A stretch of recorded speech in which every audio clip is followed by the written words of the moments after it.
The roguelite genre is more popular than ever and offers a variety of games that range in quality from absolutely iconic to completely forgettable. But what even is a roguelite? A roguelite is a game in which a core design mechanic is the ability to beat the game in one run, usually with procedurally generated elements to keep things fresh. However, when you die or fail, you start from the beginning on a subsequent run.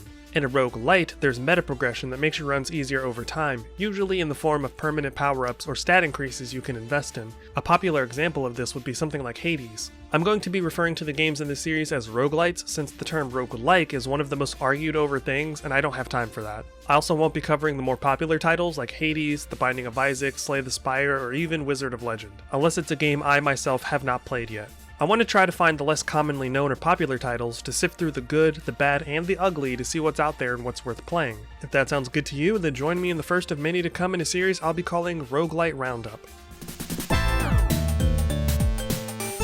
First up, we have Deck of Haunts, a deck building roguelite where you play out haunting from the perspective of the possessed house. I like the sound of this, so let's just go ahead and check it out.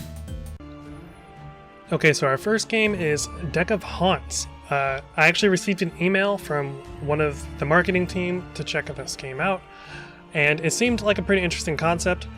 It's something about you being a haunted house, but we're gonna just dive on in. So apparently this is a card builder. Welcome to Deck of Haunts. You play as a haunted house that consumes humans entering its domain. Keep the humans away from your heart. Play your cards on humans, kill them or drive them insane to steal their essence.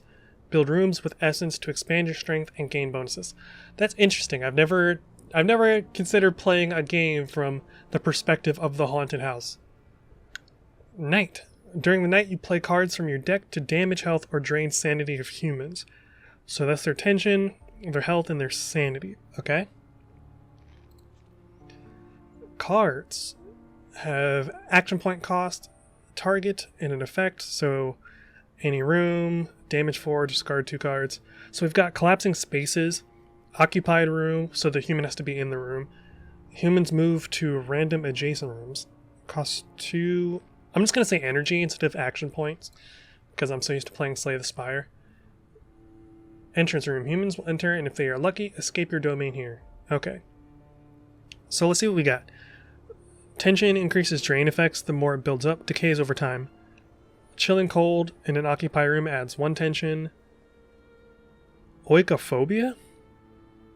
What is oikophobia? I'm just going to slap the definition of it on screen. Any human drains 2 sanity. Phantom raking. Oh, something scratched me. It's the Zach Baggins of cards. Did you hear that? Oh, I think something scratched me. So let's go ahead and Zach Baggins this guy. Okay, so this is our stored energy. And then we're going to drain 2... Oh, we can zoom in. Okay, cool. I'm glad we can. And then we end our turn. This is such a strange concept, but I actually kind of love it. I wish we could rotate the camera, though. We can zoom in and out, but we can't rotate the camera. Shifting hallways. Move human to a random room. I mean, there's only 3 rooms, and knowing my luck, it'll just move... Oh, there's 2 rooms here. Oh, okay, I see. So we can go either of these directions. So we'll wait till they move forward, and then we'll use that. So this person... We're gonna drain some sanity. And then we're gonna... Zach Baggins him. And then we're gonna Zach Baggins him. I do like this concept a lot. I do really like the idea of playing as the haunted house. It kind of reminds me of that movie Presence that just came out. I haven't seen it yet, but I really wanted to. Humans... Okay, we're going to do this. Oh, is it a random adjacent room? Is that what it said? Oh, that... Okay, I should have read the card. So we're just going to kill you. I thought it said I human killed. I human killed. I like this though. It's very simple, it's very straightforward. Deck building. At the end of every night you can choose from a selection of cards to permanently add to your deck. This is very Slay the Spire coded. I'm sure there are games like this that existed before Slay the Spire, but Slay the Spire is what got me into deck building roguelites. Solo human, deal 3 damage and drain 2 sanity. That's actually pretty solid. I don't really... I should have noticed the word adjacent. Drain 1 3 times. Ooh, I like that. Drain 1 sanity. If sanity is less than 4, harvest. Ooh, instantly kills the target if they have less than 4 sanity? That's kind of cool. It's 2 energy, though. We're going to go with Cursed Flesh. It's very straightforward, very to the point. Building in basic rooms. During the day, you construct rooms and change your layout. Build common rooms so humans will take more turns to reach your heart. Placing room tiles of the same type next to each other will merge into a single room. The further away from your heart, the more expensive rooms become to sustain nightly. Sustain? Because that was my next question. You need to sustain yourself to keep yourself manifested in this world. The further away you build from your heart, the more humans you need to sustain your rooms. Sustaining is done through paying essence at the start of the next night. During the night, you need to drive humans insane, kill and consume them to gather more essence to sustain yourself. Not gathering enough essence during the night will damage your heart. Okay. So I've got 10 sustainability right now. Alright, so... living room. Place a bell tower. Bell tower spawns a witch that roams the house and increases tension? Yes, please.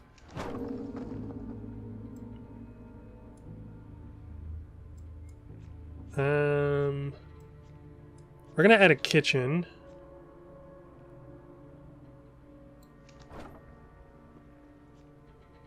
And we're going to add a living room. I do really wish we could rotate the camera. So we're going to go ahead and end our building thing. Oh, we only have 40. Ooh, we only have 40 things. So we're actually going to undo that because we only have 40 essence, so we don't want to take any damage. So we're going to go ahead and do that. Okay, I'm starting to pick up what the game's putting down. Oh, we got 2 humans this time. To win, you need to survive a certain number of nights. You lose when the health of your heart runs out. You lose health when it enters humans your room or when your essence is below 0 at the end of a night. Okay, so if they just make it into the room, I lose hearts. Essence is harvested. I do know that. You've already taught me that. Okay. So, let's go ahead. We're going to drain this guy's sanity. And then we're going to end our turn.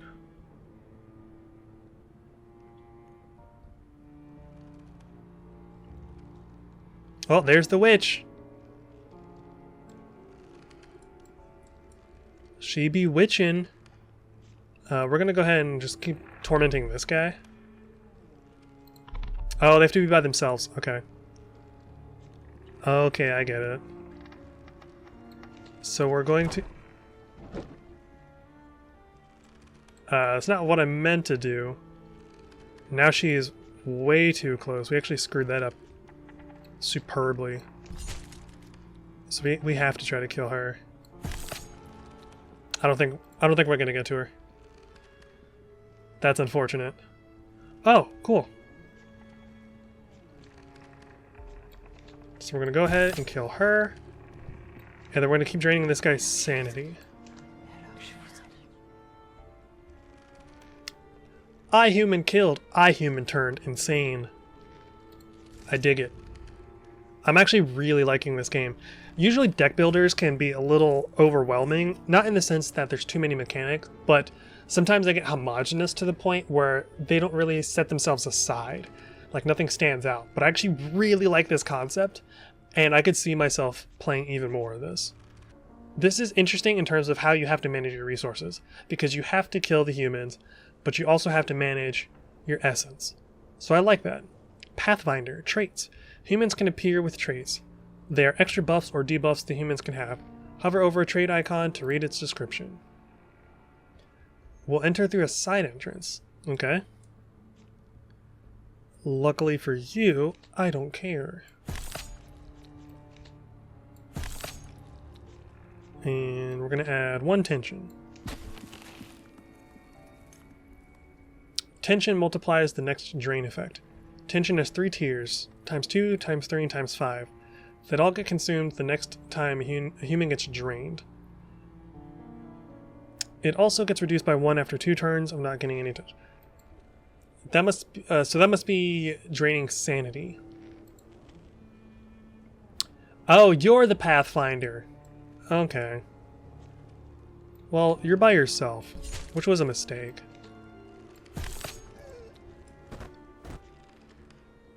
And this doubles this effect. Alright. We're very quickly getting the hang of this. I'm very curious to see how other people would arrange their rooms in order to kind of min-max their killing spree. 2 humans killed. Night long. Tension now also applies to damage. Interesting. Banish. So that's like exhausting the card.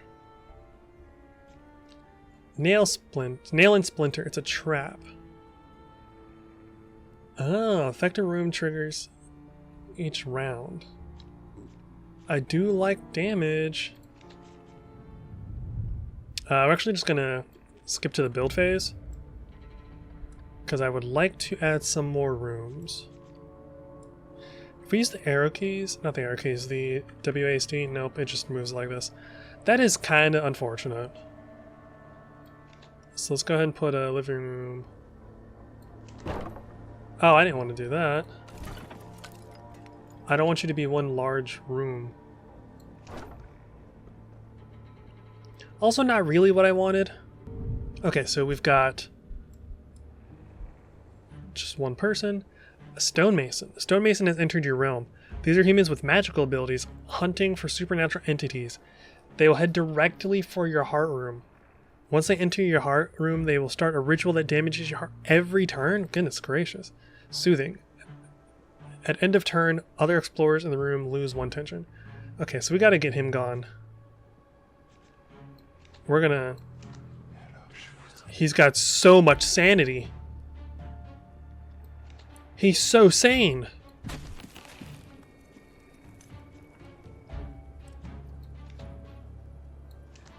There we go, that was a big hit. He's so sane. Okay, Mr. Man. That even is your government name. We just gotta take him out.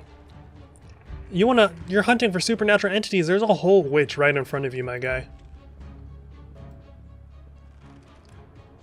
Thank goodness he is a goner. Because he was right there. We're gonna put this in the empty room. You're by yourself, so we are going to stab you. I really like this game. I cannot overstate how enjoyable this is so far. Oh, you're an idiot. I love you, you beautiful bastard. We're just gonna go ahead and use what we can on you. I wonder if there's a way to gain more energy, so to speak. A human has panicked by either witnessing your heart room or a corpse. Don't let them escape. Your information will increase the strength of future... Oh, interesting. So if you let people get away, the next party that comes through will actually have better stats. I like that. It forces you to really think about how you go about disposing of people, because if you dispose of them when they're still... when they're in adjacent rooms, they're just going to panic. So let's go ahead... 4 tiled room, huh? I like that. Phobia room. Drain 4. Drains humans who enter. The drain amount is equal to the amount of adjacent room. Oh, that's nice! Ooh, okay. Okay. I rock with that. So if we put room here, it'll drain 5. That's so cool! The developers of this game, fantastic. So we're gonna get you started on your drain. And we're gonna Zach Baggins you. Bleeder. Take 1 damage at the start of a turn if they took damage the turn before. Panicky. Each time they gain tension, others in the same room with equal or less sanity will also gain tension. That sucks for them. Tough. Cannot take more than 4 damage at once. Okay. Okay. So we're going to add some more tension to you. We're going to drain you. Goodbye. We're going to drain you. Because of the phobia room, they're having a bad time.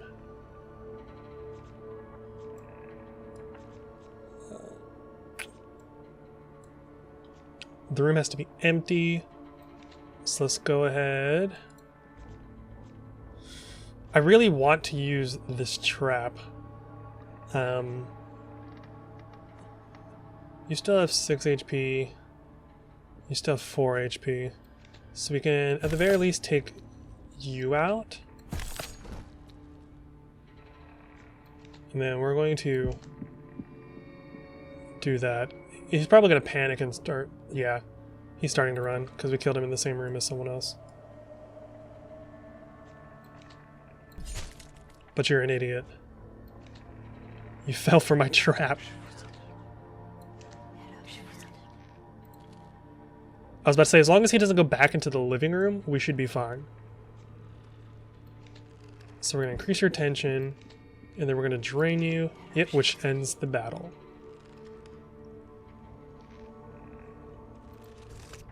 Okay, so we have another Cursed Flesh, another Chilling Cold, Gathering Miasma, increase all damage. Ooh, okay, we're taking that. And we're going to use Night Miasma right off the bat.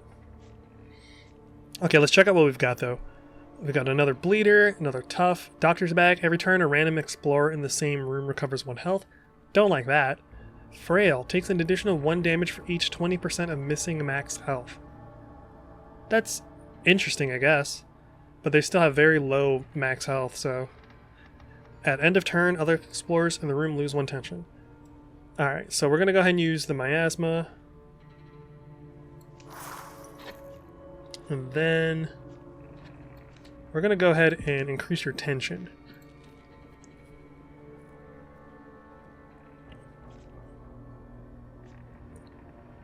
So we're going to go ahead and do this to you. And we are going to... You're the frail one, so we're going to focus on damaging the frail person. Oh, there's 4 of you now, okay. So we want to make sure that we don't cause anyone to panic too soon. We also can't really... I want them to pass through here, because in order to get to my heart, they have to go through the phobia trap room. So I don't want to run the risk of teleporting them to a random room that's like up here where they skip it entirely. So we're just going to go ahead and end our turn here, because we can't use the drain thing. Yikes! We can't use the Cursed Flesh unless there's specifically 1 person in the room. Oh, I wasted that. That person was already insane. So we're going to go ahead and just increase your tent. Oh, they have to be by themselves. Unfortunate. Alright. Well, then we're going to move to the next turn.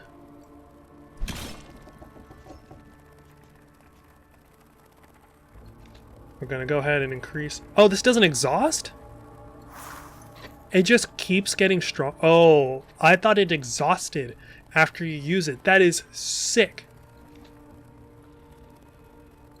Sorry, buddy. Okay, so you're both trying to escape.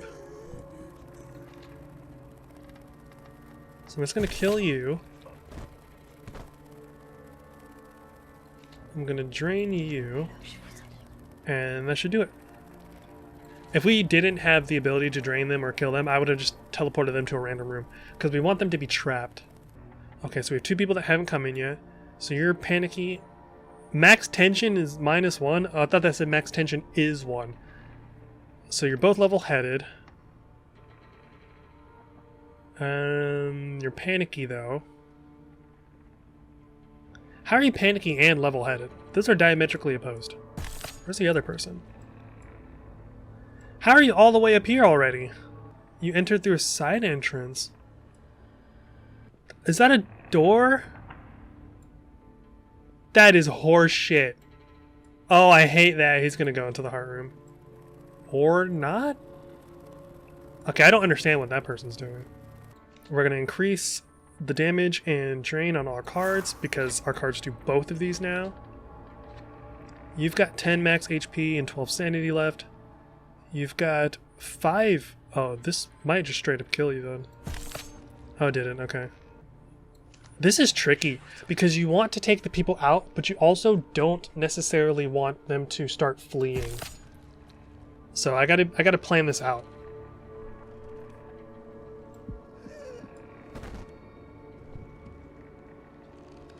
Okay. I'm actually not sure what happened just now. Oh, because of Bleeder. So we're just gonna go ahead and start draining you.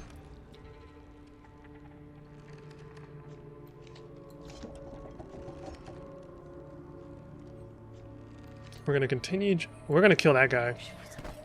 That guy's donezo. And we have to kill this guy this turn. Wait, excuse me? Did it actually let me trap this room? Increase your tension. And then we're gonna kill you. 160 essence gain, baby. Connected rooms will have a sustained cost reduction of 10 essence. I like that. Can we not get any pathfinders, please? I'd really prefer no pathfinders. Oh, we've got 2 magic men, though. Okay, he's running to the exit, so we still have time. So we're going to take care of this guy. I thought he was going forward, but the fact that he's going backward buys us so much time. Get some curses in here, some phobias. Let's go ahead and build your phobia. Okay, this guy's cooked now. Oh my goodness. That almost got away from me. Thank you for playing. The game will still be is still being improved, so we appreciate your feedback. If you're interested in the final game, please wishlist and find us on social media. Alright, that was fun. Time to talk about it.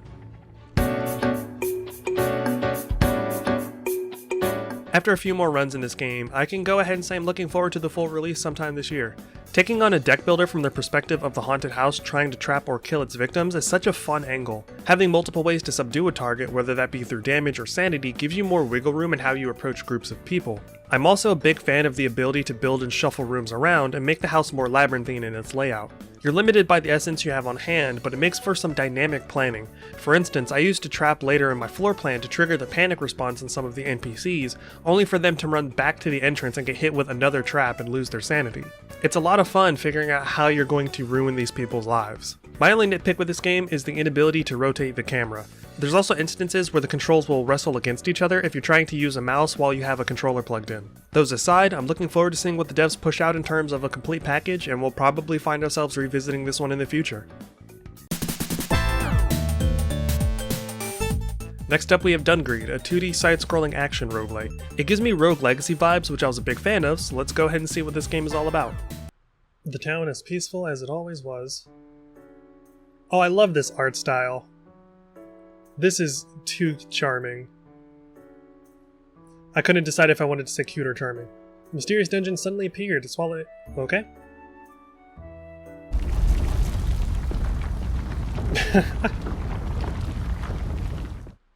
That dungeon's got personality. Oh, bye. 2 weeks later. That must be us. That muscular ass horse. Yep, this is us. Okay, so left and right. We got X to jump. Oh, we got a high jump. Okay, so I attack with right bumper. Is this like a... It's like a dodge? In the direction of where we're facing. Oh, okay, so I guess triangle is a equip, unequip type thing? Okay. Oh, we're going in. I was expecting to talk to an NPC. Underground prison.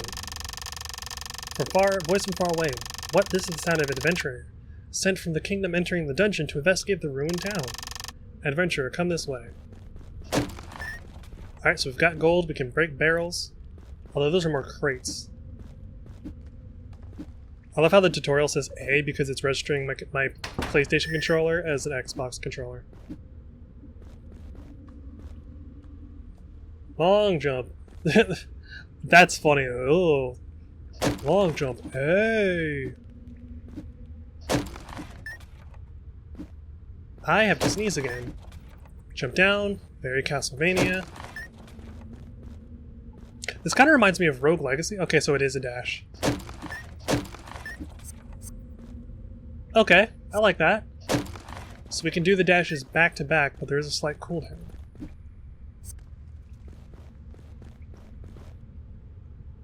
Alright. I like that. It makes movement feel pretty dynamic. This kind of reminds me of like a mixture of Castlevania and Rogue Legacy. Oh. I gotta get used to the way you're supposed to aim and attack. Oh, you can lock on? I didn't even see that. That's gonna take some getting used to. I'm not really used to games where you can aim in every direction, and that's part of it. Crossbow. Okay. Open inventory. Okay. Swap. Ooh, okay.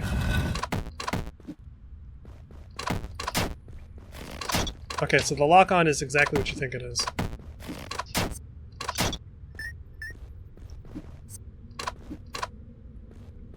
It doesn't look like there's necessarily ammo for the crossbow.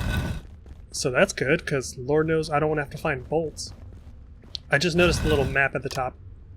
Come help! I'm trying, if you would just let me do what I'm doing.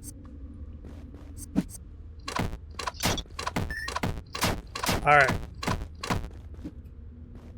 I keep trying to double jump when I have to dash instead. Thank you for saving me, adventurer who has been sent by the kingdom to investigate the ruined town. I am the town's carpenter, Yulford. How do I know that you have been sent to us by the kingdom? We all have our ways. He. Never trust an adult male that says he out loud. That doesn't include me, I'm just reading something. First, let's head back to the town.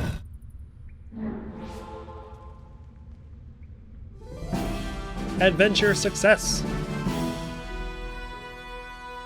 That must be experience at the bottom? Okay, so a pretty straightforward tutorial.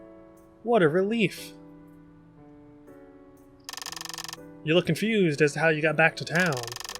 This necklace I am wearing is connected to the town altar. A special spell can bring the user back to the altar. Anyway, the town is now in ruins. What should I do? Hey, adventurer! I have something to ask of you. There are many inside for me that were swallowed by the dungeon. Could you find them? Once it is possible, I will get ready to rebuild the town. Can you do it? Your choices are sure or nope. I will say I kind of hate when text boxes have the grating, low-key pseudo-typewriter noise for every letter that scrolls by. It's why I skip it every time. It's very grating on the ears. Please stop doing this, developers.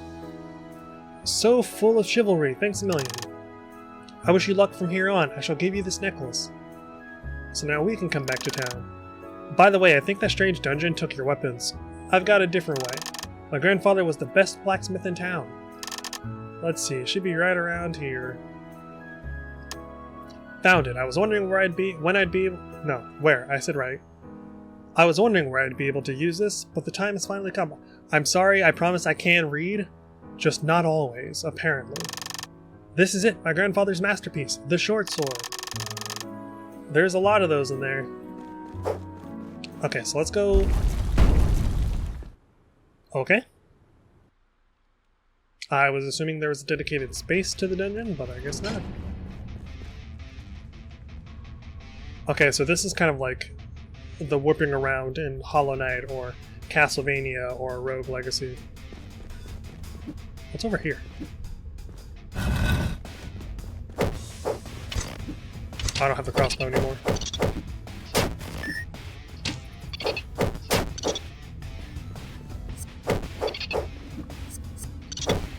Okay, so there's no contact damage, which is good.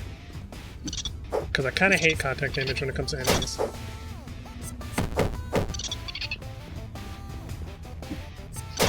I need a better weapon. This weapon is kind of atrocious. Oh, that was dumb of me. I dodged right into it. Oh wait, there's something up here.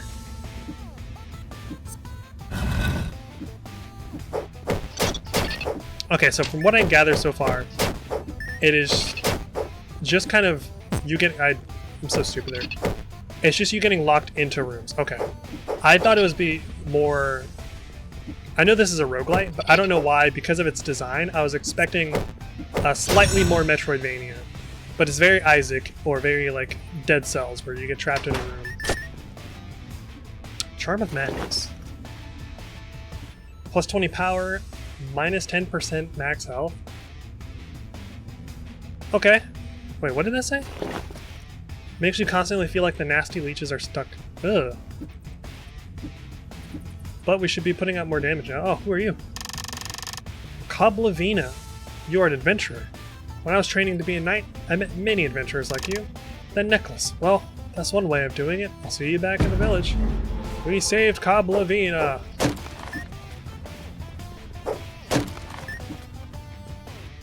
I do like how free the controls feel though. Like I don't feel like I'm locked in, if that makes any sense. Wait, well, was there something else up there? There's a whole path over here. Nope, I'm tripping. It makes me wonder what the bosses are going to be like, because you know there's going to be boss fights. Also, this music, kinda rad. I'm a sucker for a good soundtrack, so... Let's continue forward. Oh, Jesus.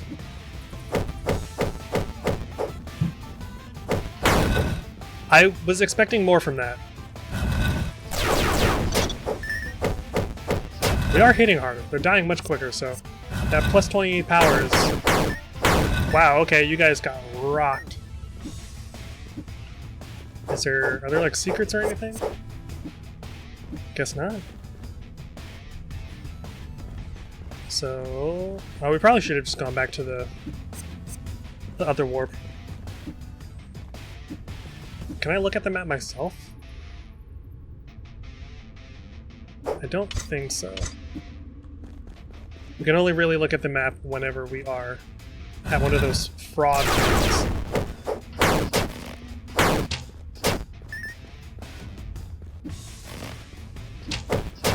I'm so glad there's no contact damage.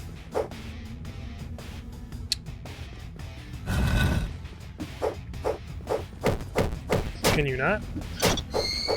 I'm not blown away by this so far, but it is strangely fun. But we also haven't seen any of the mechanics yet, so to speak. Like, I imagine there's going to be tons of different weapons and stuff that are going to change the way you play and all that jazz. And this is still the very beginning. I gotta get good at dodging. Alright, so...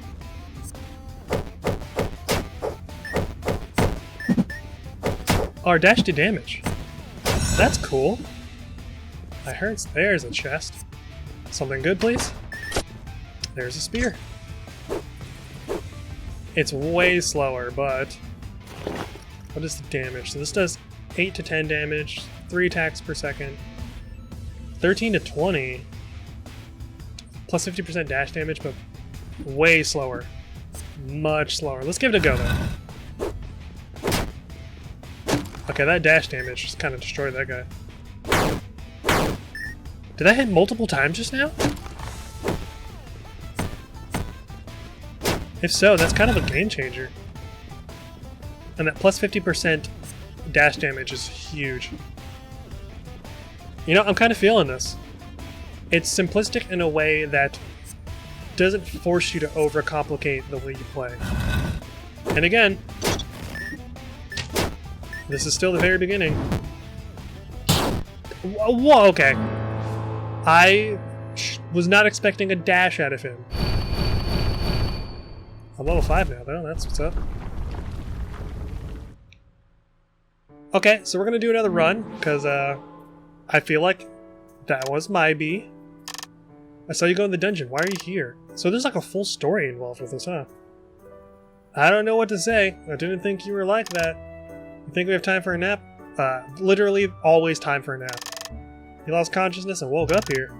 I don't need your excuses. Okay, first of all, we don't know what may have happened to the townsfolk while you took your nap. Go save the people. What an asshole. Let's go talk to... Can you come over here for a minute? You were literally just dunking on me for having a nap. We're gonna go talk to... What's-her-face. Hello. Finally, the town. It was okay until now because of this town map. She takes out a crumpled map. It looks like it's upside down. This place should be added to the map. Oh, my name is Cobb Levine. Oh, is she an idiot? I'm in charge of training the village guards. Pleased to meet you. Oh, she's just going... Okay, no other dialogue. We're preparing the materials we need. Can you help? Sure. Okay, that takes no gold to do. You helped him build a workshop. As a token of appreciation, Yulford made you a handheld crossbow. Okay, so now we get to start with that, I assume? Training center. Oh, this can increase our wow, there's like a whole system to this. This is what I mean about letting things continue as they should be. Because I was just being like, oh, wow, okay. That's a lot of new things. Oh, so as we level up, and as we level up the blacksmith, I wonder if that adds new stuff to the dungeon. That's kind of rad. But that's kind of what I also meant about, like, it was too early in the game to have any real opinion. Training center. Oh, okay. We are going to put our points into power. Because if we hit hard and things die quickly, then we will not die as much. I imagine this red line is the dungeon. Okay, so it just pops up wherever you land then. That's neat. So now that we have plus 10 power, okay, that didn't change much.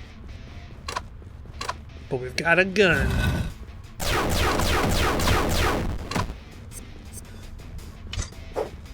I actually kind of want to use my sword for these enemies. We'll use our crossbow for like the flying bats. Like literally these guys.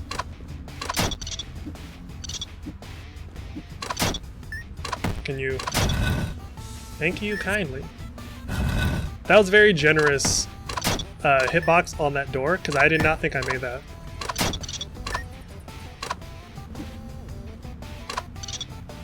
Oh, okay.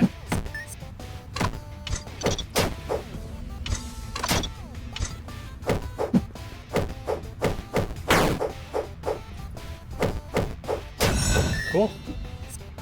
I want to get one of the new weapons. I got the Bloodstone. Recovers HP for every 10 monsters defeated.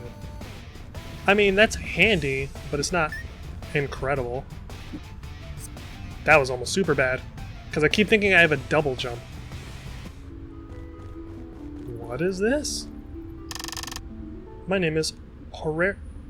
Horika? I'm the owner of the inn. I take responsibility in making sure your dungeon experience is great. I serve food to travelers who come here. I cook food with extraordinary ingredients. Please come often. Food shop. You can pay for food at inns which are located within the dungeon. You can only eat one type of food per floor. Stats from food vary depending on the floor you're on. Be careful not to reach maximum satiety, because you won't be able to eat more. Satiety levels, that's a weird word, are reduced by moving to different rooms. Okay, so for 400 gold, I get plus 8 power and plus 5.4 crit chance. Ooh, burn damage. That's only going to cost most of our money, but let's fucking do it. I don't feel much stronger at all. Like, I know I just put points into power, but I just don't feel strong. Something good, please? Cloth armor. Plus 2 evasion, okay. I feel like we're getting unlucky with treasure rolls. But that's kind of the brilliance of roguelites, because it just makes me want to play more. Like, I'm very curious to see what kind of overpowered weapons exist in this game. Those spinning blades, they look like they're having a good day. Look at those faces. Alright, let's continue. What is this? Okay, it is HP. Cool. We're gonna hop... actually, let's go here, because we still have more rooms to explore. In this direction, apparently.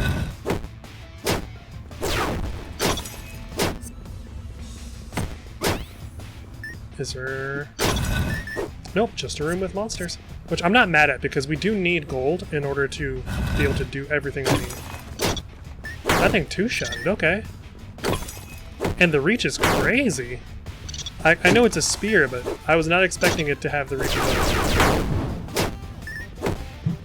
Okay, I don't want this guy to dunk on me again. The tiger was one... Oh, hey, look. Someone else from town. I am Milia. I used to run the store in the nearby town. You're an adventurer. Have you been sucked into this place? I see. Thanks for helping me. We sure did save her. We still haven't seen a boss yet, but I also did die basically immediately in my first run. Oh, that must be... Oh, okay, so this is a save point. So this must be the boss room. Was there more to explore, though? There was. So we're going to go back this way. I don't know how you guys are when it comes to roguelites, but I like to explore as much as I can before moving on, if I'm given the option. Like, I know it's not really possible in certain, like, deck builders because of, like, how they're designed, but in games like Isaac or whatever, I will explore literally everything.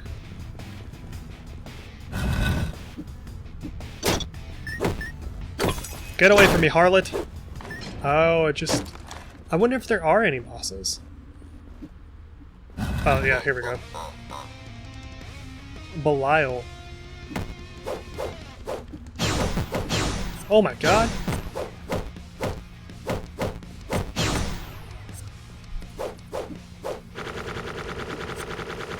Okay, I was not expecting, Holy crap! I wasn't expecting a bullet hell. I don't know what I was expecting, but it wasn't this. Okay, I just gotta remember the patterns. Roguelite bosses are always just about remembering patterns, like even like Souls games.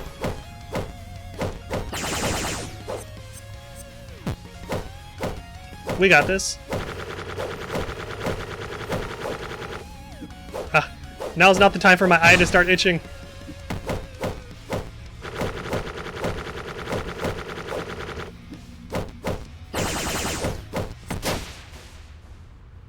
Okay, we got him. Oh, I thought we died. We killed him with our dash. Accidentally. Holy cannoli. Something... New items will appear in the dungeon. Alright. I still don't really know how power factors into our damage. They seem like they're kind of entirely separate stats. Which I'm sure they are, to a degree. A slingshot. Wow. Wait, 17 to 22 damage? Oh, I don't know. Okay, I'm an idiot. I thought that this section was like part of the wall, like I had to go underneath it. I'm an idiot. Ugh.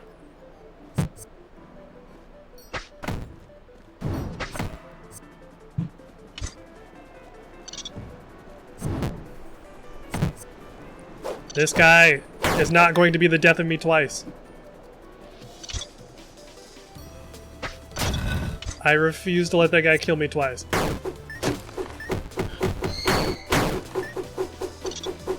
I was honestly under the impression... Ugh. That was almost super stupid of me. I'm going to die because I'm an idiot. Yeah, this is why we need to be using a ranged weapon. Just based on its design, I thought it was going to be like throwing daggers.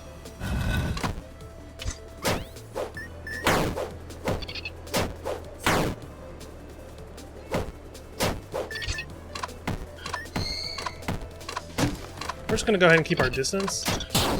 I was trying to dash, but I was aiming up. Oh my goodness. Alright, well, let's go ahead and talk about it, shall we? After spending about 13 hours in this game, I still find myself enjoying it with lots to do. There is a boutique where you can change your avatar, which comes with buffs and debuffs. There's a rebirth mechanic that drops you back to level 1 in exchange for permanent stat boosts, and of course, you can visit the trainer to boost your stats. The longer you play, the more you unlock, which motivates you to keep doing runs to find out if the weapon you unlocked is cool or not. At one point, I found myself using the equivalent of the Moonlight Greatsword from Dark Souls and was having a blast. Or a run where I was using a ramming shield that did extra dash damage and was my main weapon. The freedom to run with whatever build tickles your fancy or find bizarre synergies is incredibly enjoyable, and this is all considering I haven't even cleared a majority of the game, so I can see myself playing this into the foreseeable future, and I'm definitely giving it a solid recommendation. Now we're on to HoloCure, which is an unofficial fan game based on VTubers, I guess. I don't know anything about VTubers or HoloLive, but I was told this game is like Vampire Survivors, which is a bullet hell roguelite, so I've got high hopes. Alright, so we are playing HoloCure Save the Fans. I've been sitting at the menu for like 2 minutes, and this music is such a jam. I'm already excited for this. So we're just gonna hop on in. Okay, so we have a lot of different characters. Holy cannoli. And they've got different stats. I'm really big on attack stats because the quicker something dies, the longer you live. If something's dead, it can't hurt you, right? So WASD or stick to move. Oh, okay, so it operates like Vampire Survivors. Okay, so you're just automatically attacking. Oh, this music is so good! Is this what people are raving? Is this what their actual music is like? Because this is... If this music shows up in future videos, you'll know why. So we can aim with our right stick, which is good. Because one thing Vampire Survivors doesn't always do is you can't always aim in the direction you want. Increase our damage by 20. Increase speed by 10%, leaving a burning fire underneath Kiara. Whenever she moves, that deals 30% damage per hit, lasts 5 seconds. Okay. Moving gradually heals 5% HP per 5 seconds and increases attack by 2% every second. Up to 40%. Ooh. If stopped, buff will slowly decrease. Interesting. You know what? Ooh, spider cooking. I love a good miasma. I love a good AoE. But I do like having incrementally building damage that stacks, because in games like this you want to be moving anyway. So might as well. So far this is very Vampire Survivors. It's got... That was certainly a damage sound. It's got more flair than Vampire Survivors. This is also completely free. This is a fan-made game, which, cool. We're just going to increase our power. Vampire Survivors made this genre much more popular, and I love Vampire Survivors. I haven't played it in a hot minute, but it kind of made me remember how much I love games of this type. So the upside to games like this is they're easy to play. The downside to games like this is they're all kind of similar, so I'm waiting to see what sticks out to me that sets it apart from Vampire Survivors. Even the characters that are available to us are very Vampire Survivors in the sense that they all have things that they're good at, different stats that they lean into, so on and so forth. We haven't seen much in terms of the items yet, but again, this is like our first play, so I'm not too miffed about it. Depending on how long this run goes, I will probably play more than one. I'll definitely play more so I can get a feel for what I truly think about this game before I actually do the review section for this. Because I want to try multiple characters. I don't want to base my entire opinion off of just one run. Oh, okay, I like that a lot. I wonder if we'll be able to throw multiple... Oh, is that like an upgrade thing? It is! Okay. So far, honestly, the biggest thing I can say about this game is that the music is incredible. It's kind of hard to commentate for games like this when you're trying to think of iterative things to say about the dynamic action going on. Because if you've played Vampire Survivors, you've played this game. Same with something like Halls of Torment, which I was also considering including in this video, but then I realized I had HoloCure on here, and playing two games that were basically just Vampire Survivors back to back didn't feel particularly interesting. I will probably play Halls of Torment in a future episode. Okay, what do we get in? Oh, you get the option to drop it, that's cool. I do have like an entire list of games that I want to go over time. And if you guys have any suggestions, please let me know. I'm trying to keep this a bit more casual than like a Iron Pineapple, because there's not nearly as much to talk about as there is for Souls-like games. And roguelites are all so different. So let's touch on some other stuff. I've already touched on the music and how lively it is. But I'm also a big fan of the sprite art. The artwork is very cute, which is what it needs to be, because I assume that's the entire aesthetic of the HoloLive genre. I do like the sound effect choice. I'm a big fan of the items in general. Like, they've got a little cute flair to them. Cute is the best way I can describe the art for this game. And at least in this point in the stage, it's only stage 1 and we're only 5 minutes in. Oh, those stick figures are super funny, which plays into the art style. But so far it's not terribly difficult, especially because I'm familiar with games like this. And even if you don't play this type of roguelite, if you played something like The Binding of Isaac, where movement is everything, you're going to be just fine playing something like this. It's also why I can't play games like this. Oh, we got something over there. It's also why I can't play games like this with keyboard, because you get such nuanced movement when it comes to an actual analog stick. Okay, so that's going to be an item. We need more damage because we're not clearing things quickly enough. Ooh, we're going to go for the... Ooh, one additional glow stick though. I do kind of want the miasma though. But having an additional glow stick is nice. Is it going to be a glow stick?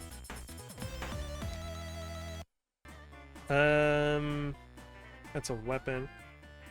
That could actually help, so let's go ahead and do that. Is that a butt plug? Is that what I'm looking at right now? I didn't even see what that plug is doing. Where'd that butt plug go? Is that what's shooting off into the distance? Can you guys move, please? It is just kind of shooting off into the distance at enemies. Yeah, you might want to wear something to guard your butthole then.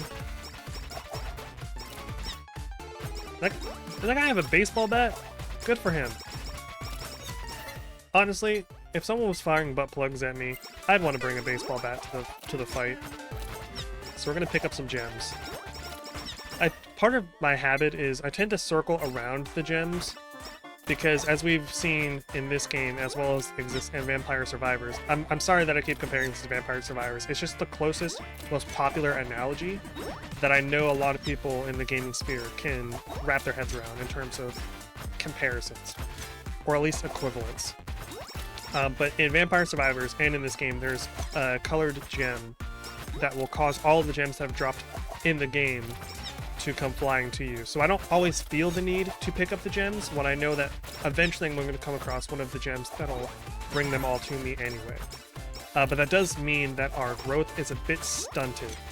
And that's just how I play specifically. It's not really how I would recommend other people play, especially if you're not used to this specific genre. Sword is engulfed in flames, can hit many times. Also leave a... Oh, yes, we want that. Yes! That's so cool! Okay, so these items do have awakened forms. That is good to know. And we're gonna open our box. It's the butt plug. I can't even tell if the song has changed because it's just been such a vibe. I don't think it has. But I hope that means that there's interesting music for each stage. I'm also curious what the unlock conditions for some of the characters are. I don't know if it's said. What the hell is that thing? I do like that you can see its attack zone. That's super cool. Can it not attack from the north and south directions? Can it only attack east and west? That sucks for this guy. Because I'm just gonna lead him and destroy him.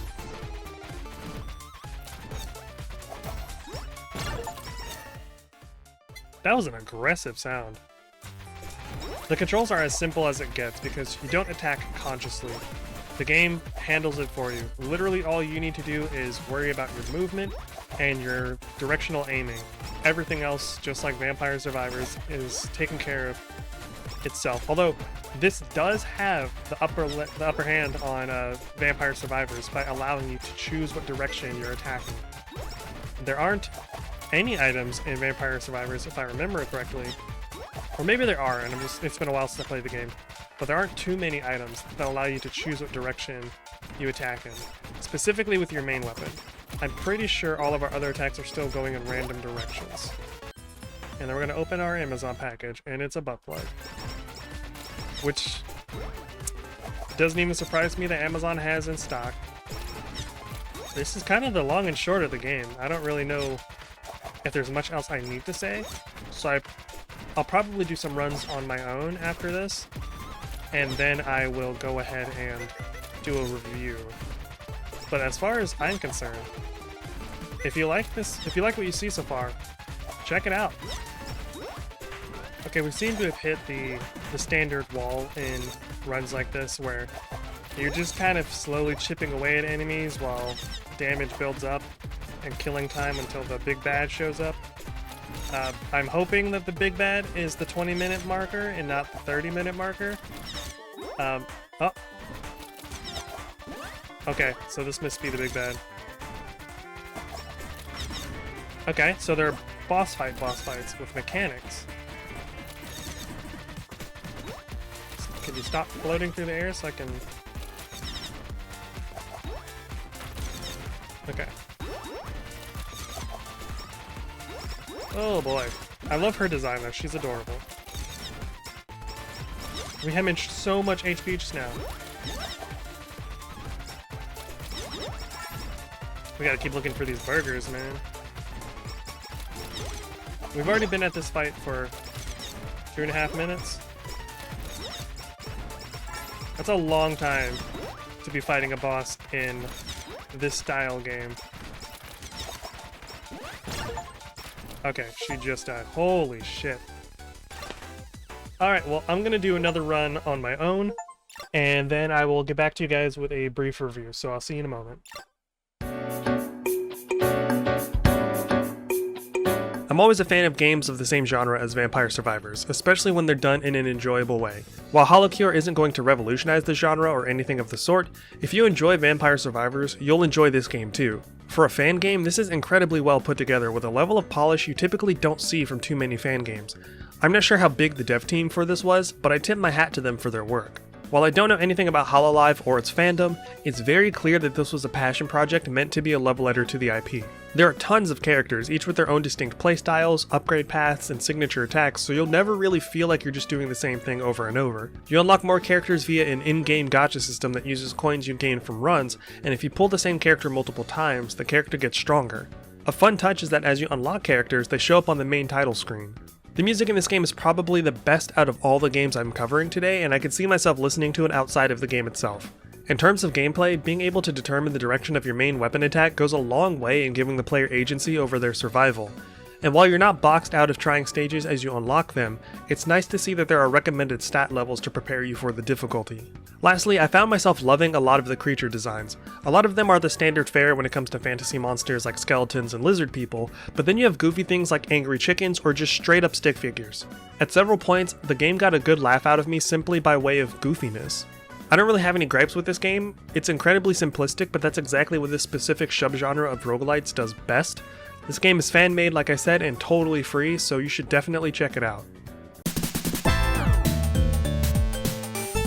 Now we're on to the game I was the most excited to check out. Magicraft is advertised as a spell-based roguelite that allows the player to build crazy spell combinations. The idea of that on its own was enough to pique my interest, so let's dive in. Alright, so we are now playing Magicraft, which is a spell-based roguelite where you can combine spells to make bigger, better spells. And I remember seeing this advertised by a YouTuber. I don't remember what video I was watching or who the YouTuber was, but this really grabbed my attention. It looked super interesting, so I figured, why not give it a try? I like the aesthetic of this. I like the tile design. Even this guy's movement's kind of funny. He doesn't have actual arms, he just has balls, but the way his little legs shift is funny. A walking stick? I guess this walking stick is mine now. Okay, I had to just stop and turn it up a bit. It seemed a little quiet on my end. It's been a century, and finally the hero arrives. Ugh, why do I hear voices inside me? You're the hero? You seem so feeble, so helpless, and there's not a hint of magic about you. Hey, wait a sec. Who are you, and why are you inside me? Phrasing could be better. My identity doesn't matter. What matters is you, my friend. You're the chosen hero. Chosen? Does that mean I'm the main character? Oh no, do I get a harem? Okay. I'm not a fan of that kind of humor, like that kind of meta writing where it's like the character playing into tropes heavily. Also, just from how it seems, this character might be just the oblivious type the entire time. I hope we don't get a harem. That would really ugh. I can't even form my words because that trope irritates the shit out of me. Oh, never mind. It's just, forget it. This guy's clearly a weeb.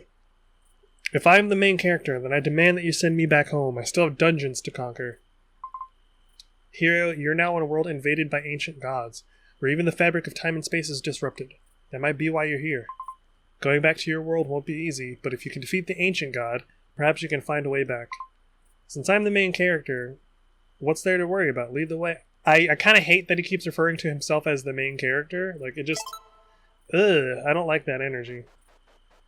Okay, so just like with HoloCure, we can aim our wand with our right stick. But what is our action button? It's none of the face buttons. Oh, okay, it's right trigger, or R2 if you're on a PlayStation controller. Okay, interesting. So we can actively attack on our own. Alright, so this feels kind of Isaac in a way, and I like it. I feel like I have more control. Oh, we get potions too. You're levitating. Last until you enter the next... Oh, is this like a tutorial potion? Yeah, it is. So, okay, so you hold to drink so that you don't accidentally drink it. Okay. I like that quality of life safety feature. The amount of times I've accidentally used consumables... Ooh, what is this? Venom Crystal, Spell Boost, Normal. Applies 1 stack of poison, dealing damage per stack each second for 3 seconds upon spell hit. Okay, so we have an inventory, so if I press left trigger... Oh.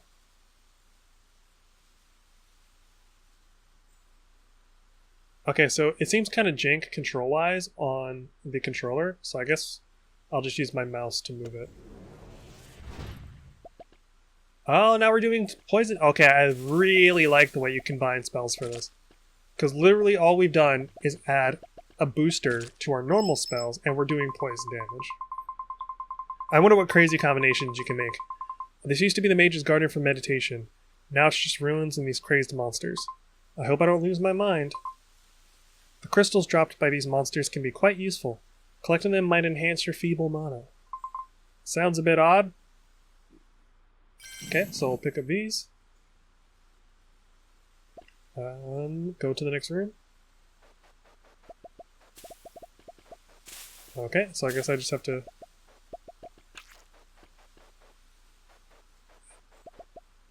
Am I supposed to fall in?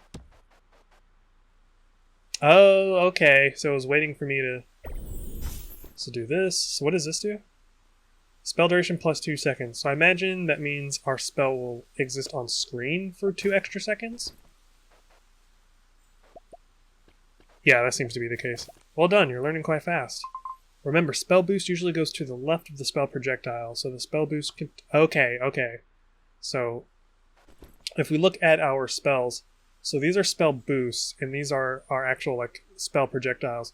So in order for these to be affected by whatever boosts we have, they have to be on the right side, and these go on the left. That's cool. We're starting to see more monster variety. Is this like a... Okay, it's a slow effect, it looks like, from the arrows down. Because it didn't poison me. And poison's usually green. I don't think I've ever seen slow denoted by yellow, though, so that's interesting. So are these spikes not on a timer?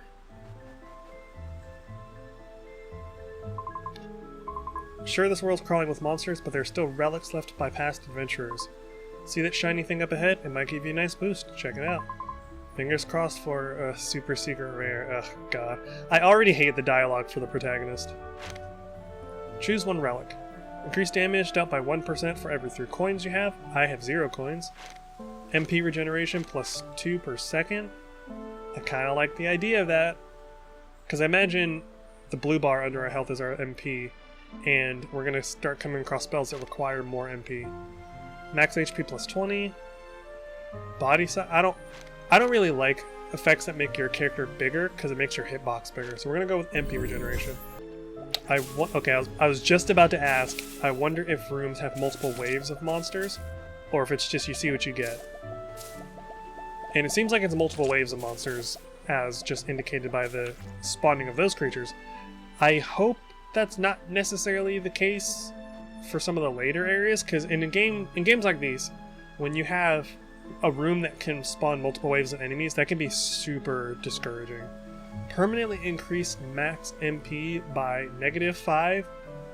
Okay, so we can either lose 5 MP, between 1 and 5 MP, gain nothing, or gain up to 15. No risk, no bisque. We lost 5. Okay. Oh, is it just those two? So it's a 50-50? Chain of Lightning. Connect spell casts simultaneously and deal 12 damage to objects along path. Okay. Increase our MP cost by what looks like 50%. Splits into 3 spells upon the completion of the spell, dealing 33% damage each. Let's give this a try, shall we? Oh, that's cool. Okay, so if we move this here and put our 3rd bullet back, we lose our poison, but we retain our split in our electricity, which could be interesting. Process?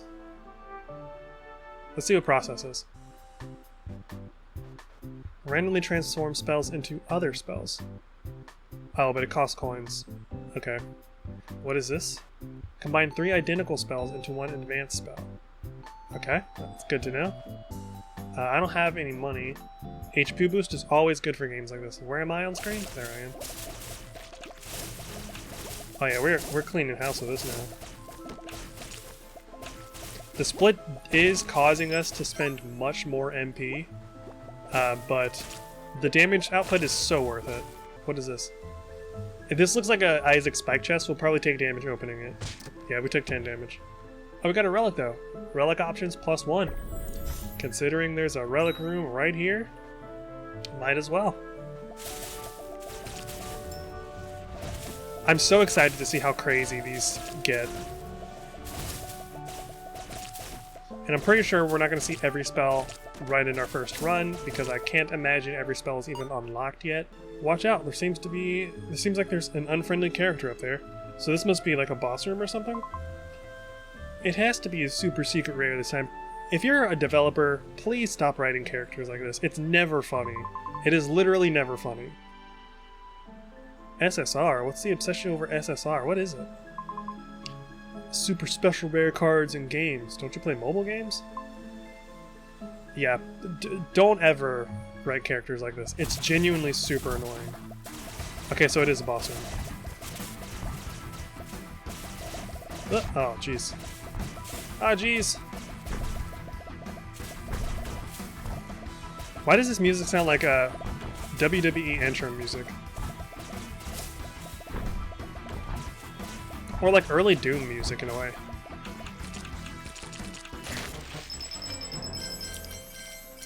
Ancient Blood. Okay.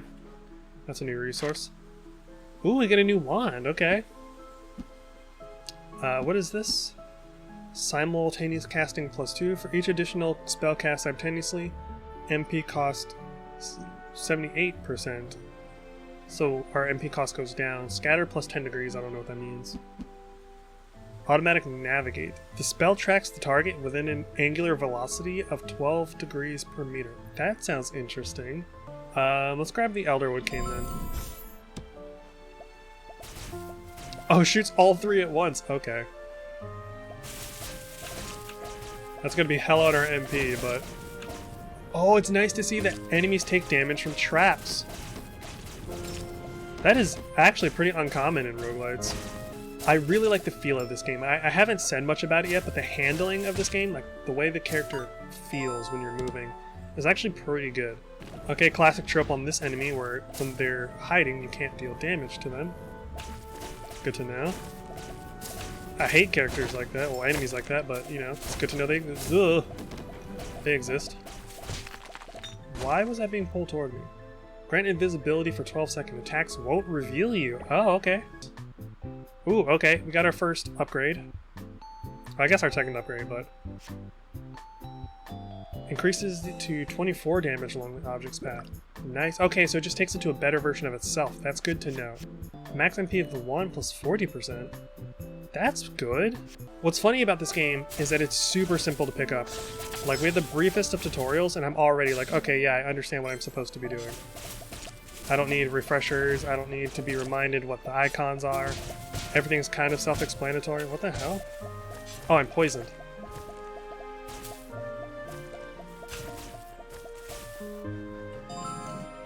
Max HP, baby!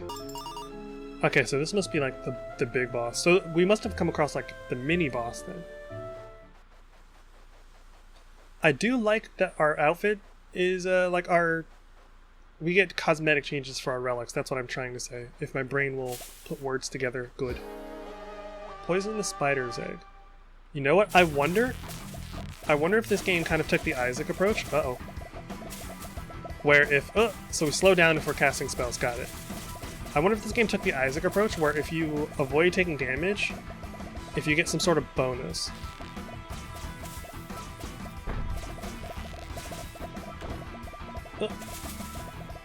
So if I get a little quiet here, it's because I'm trying to see if that's the case.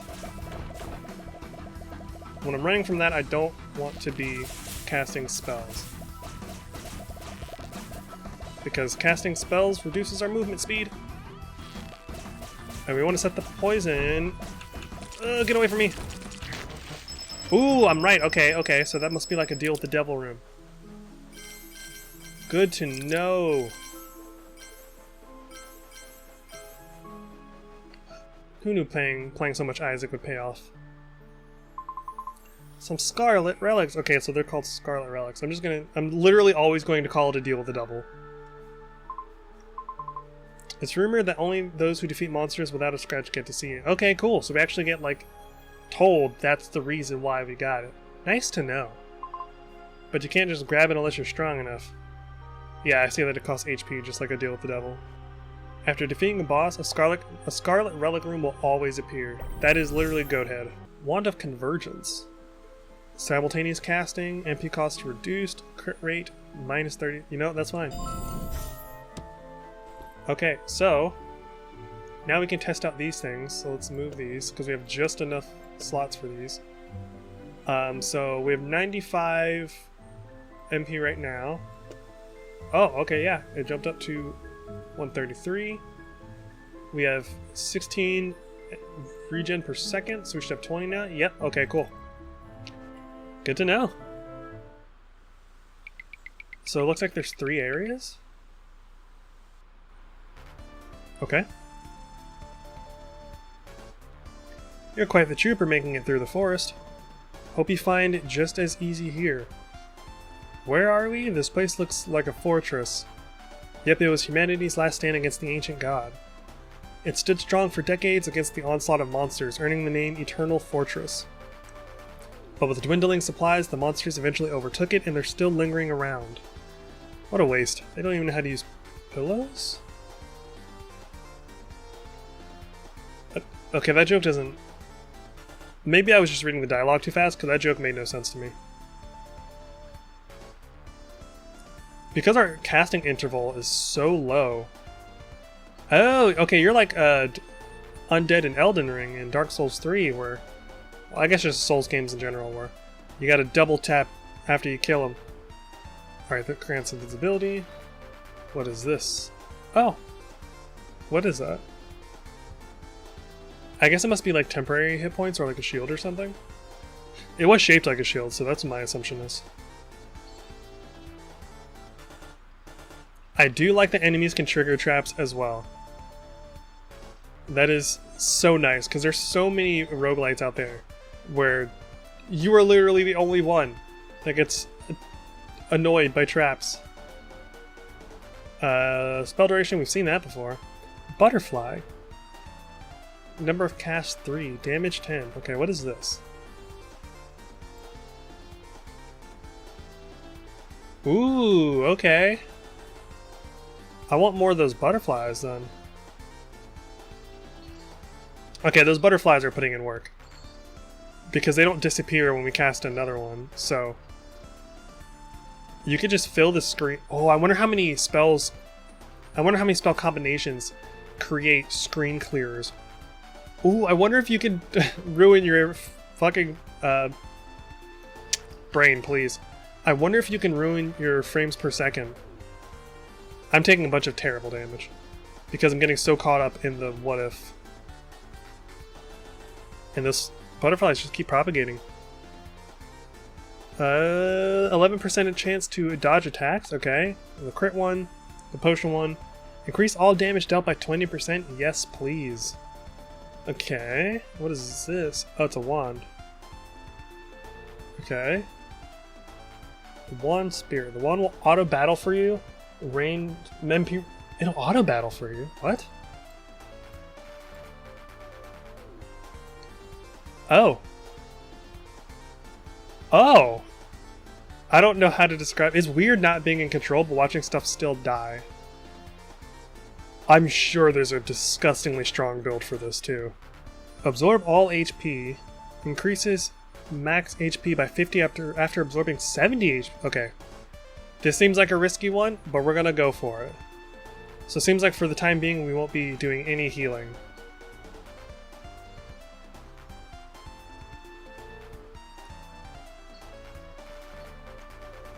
I actually kind of miss being in the fight, so I'm gonna take control back. I don't hate it, but at the same time I'm just like, I want to actively participate in the game. It seems like the butterfly kind of destroys bosses like this that aren't terribly mobile. Holy shit! That was essentially a hate crime. Do these stack? No, pick this up. It does! Okay, we need another good wand. What the heck? What even hit me just now? Whatever it is, I need to be more careful. I'm on the verge of losing this run because I'm getting so caught up in how cool the spells are, and I'm not paying attention to the damage I'm taking. Which is a good problem to have. Oh, another butterfly. Another butterfly. Black hole. Area spells that continuously pull in. Okay, we're gonna buy this. I do really want the other butterfly.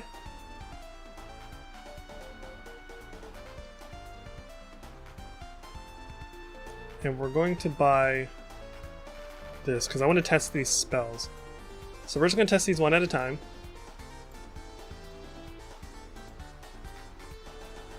Oh! Oh my god!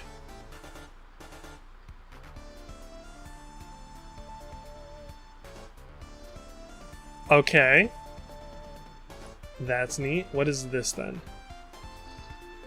Jesus! Is we're going to butterfly, rainbow, black hole. So no matter what's going on, somebody's getting their shit kicked in. Yeah, kind of like that.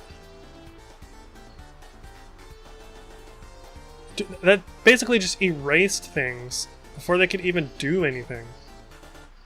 Our MP regeneration is terrible though. So we do need to do something about that. But our killing power is disgusting now.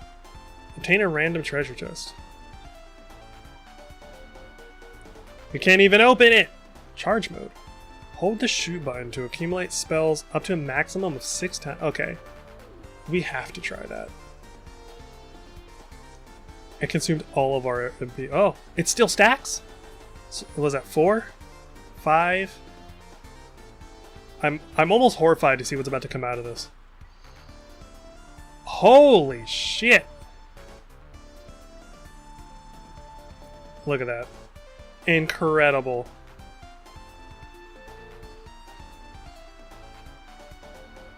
We could just nuke down things as they spawn. We cleared that room like it was nothing! It looks like the black holes actually are having a stronger pull because there's so many of them. Okay, so I'm actually a little concerned now because I wonder what this means for boss scaling. I guess we can find out. Because like, if we can have broken combinations like this, the developers must have given the bosses disgusting HP pools, right? Like, that has to be the case. We don't have to worry about taking damage because we have the Scarlet Key. Cage. Oh, okay. Okay, so you move in cardinal direction.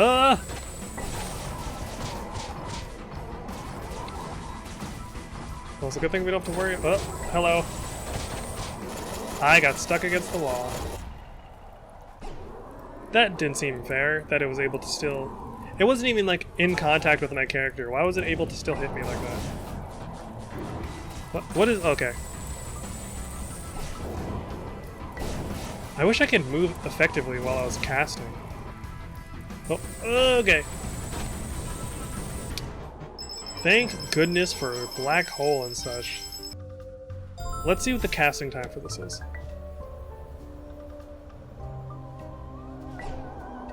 Though I guess the casting... Wow, okay. That's a lot of HP to trade for shield points. Having access to all chests and doors, though, this could be pretty good, so we're gonna go that route. You're showing me something new. It's been ages since anyone came through this passage. Passage? This wasteland's called a passage? That's what those darned mages called it back in the day. 100 years ago, these mages opened this up to catch a glimpse of the ancient god they worshipped. Their stupid deed granted them nothing but some giant weird creatures. Because those things couldn't fit through the passage, they sent their minions to wreak havoc in the human world. Now with everything going haywire, both inside and out are crawling with monsters. Gotta watch your step here. So we haven't reached the final boss yet? I'm feeling unstoppable now. They don't stand a chance.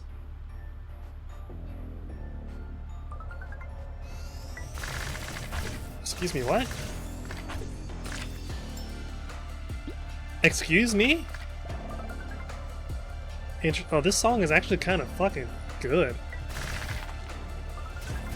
I like the vibe of this one.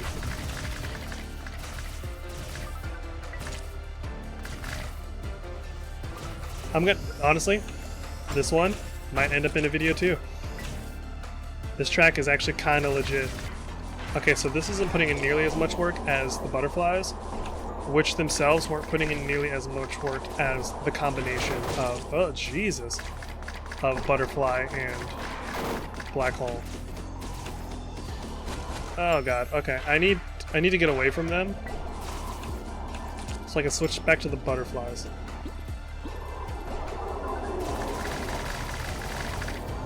Yeah, the butterflies are way more effective. Them being able to go from zone to zone, like by going from one wall to appear on the other side, I can see how that would annoy people, because that's a mechanic that could lead to some stupid damage. A rockin' ball? Rockin' ball has 40. Why does it have HP?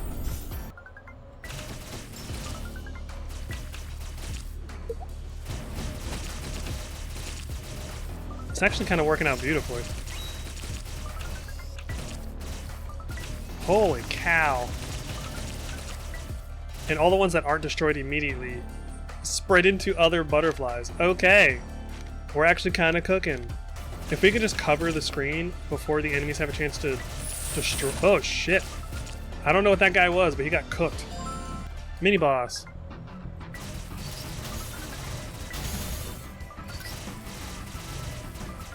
Okay,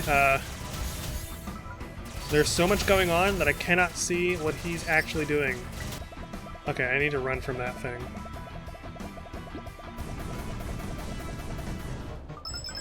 Oh, well, I didn't even pay attention that he was still dying. I was trying not to die myself. Oh wait, that's a meteor? Okay, hold on. I'm a little curious.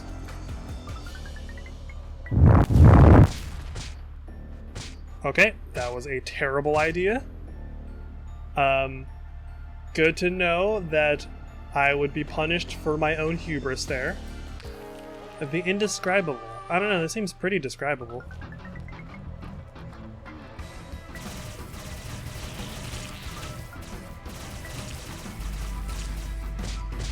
Ow. What is happening? It doesn't help that I've essentially turned the entirety of my screen into a flash nightmare. I can't see myself.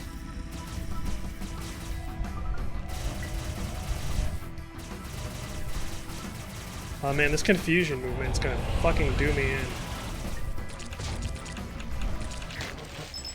Oh, we fucking won! Holy crap! Okay.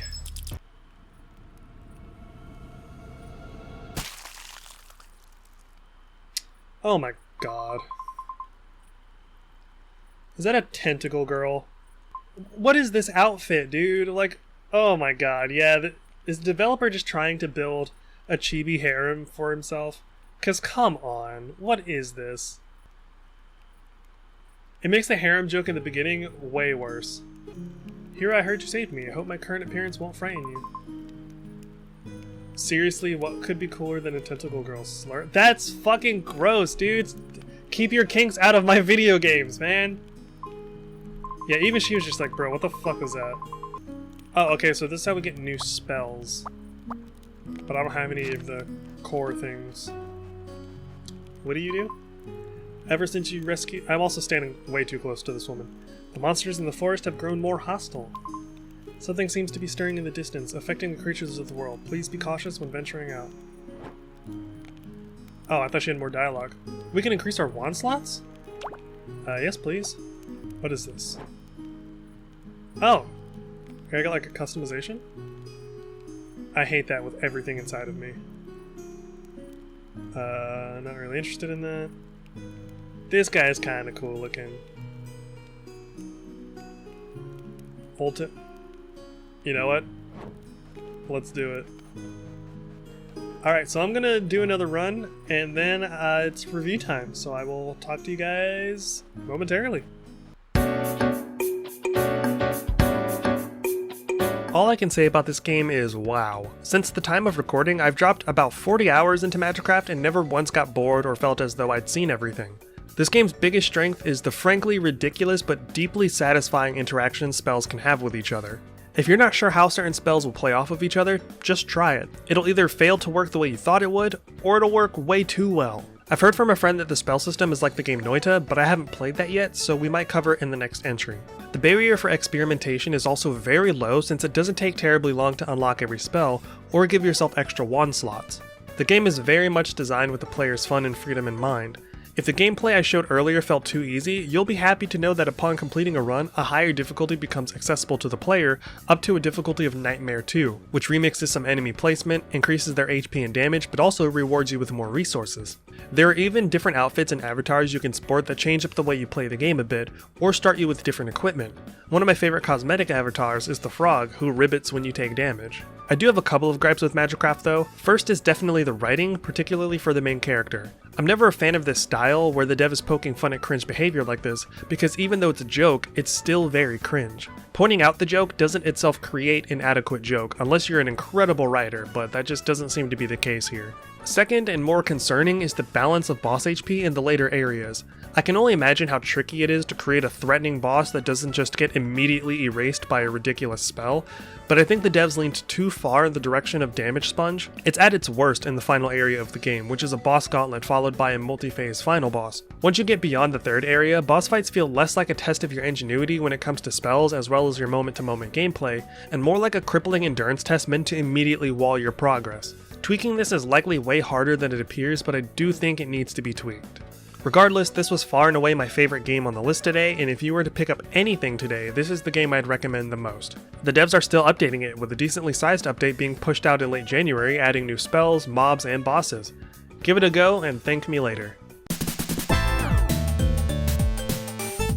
Next, we've got Pennyblood Hellbound, and full disclosure, I was given a review key from someone on the marketing team. I'd never heard of it, but it appears to be an action roguelite, and I'm always down to dive into new ones, so let's go ahead and check it out. Oh, there's voice acting for this one. That's good. Less reading for me.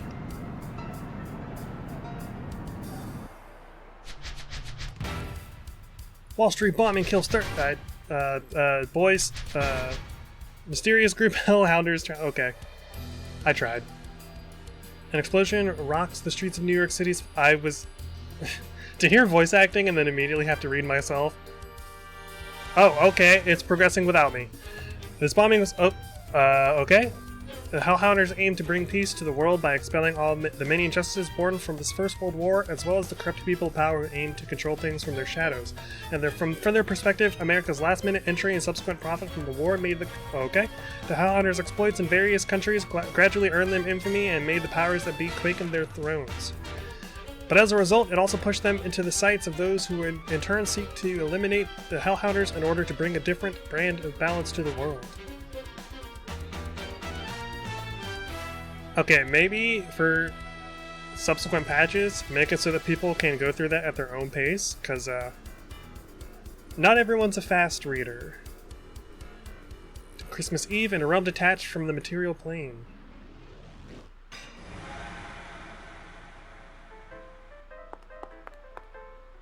I was not expecting that art style. Look at these two art styles juxtaposed against one another. The character portrait is very Hades, and I love it. And then you look at the actual on-screen model, and it's chibi-esque, chibi-adjacent. Where am I? I can't see a way out of here. Why am I here again? Huh. Can't seem to remember. Hey, wait a minute. I can't even remember my own name. That can't be good. Uh-oh. The amnesia trope. Why do I feel so sleepy? What am I, a bear that just got out of hibernation? That's what bears do, right? Am I a bear? Oh, okay. I can see what they're going for with this kind of like quirky, haha, lol so random kind of dialogue for this character. Like, you can tell it's kind of Harley Quinn adjacent. But I hope it's nowhere near as cringe as the Magicraft character. Okay, we can move. The movement feels very fast for... Okay, we got a dash with the right trigger. I don't have an action button yet. What do you things want? Stop glaring at me already. Whoa, hold on. No need for fangs. Come on now, I don't think I'll taste that good. Well, I did find this weird bat off the floor. Oh, she's referencing her weapon. Guess I'll just have to bash their brains in. X to attack. Okay, so we have full combo. Just kick the bucket. Oh, that's her combat dialogue. Booyah! Wow, these monsters suck, or maybe I'm just super strong? It's almost like smacking them is giving me more energy somehow.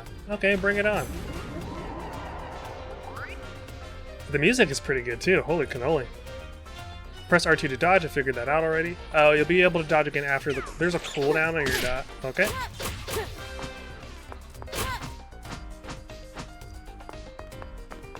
Okay, but where is the cooldown for my dodge? That should probably be on screen. Even for the tutorial, that should be on screen.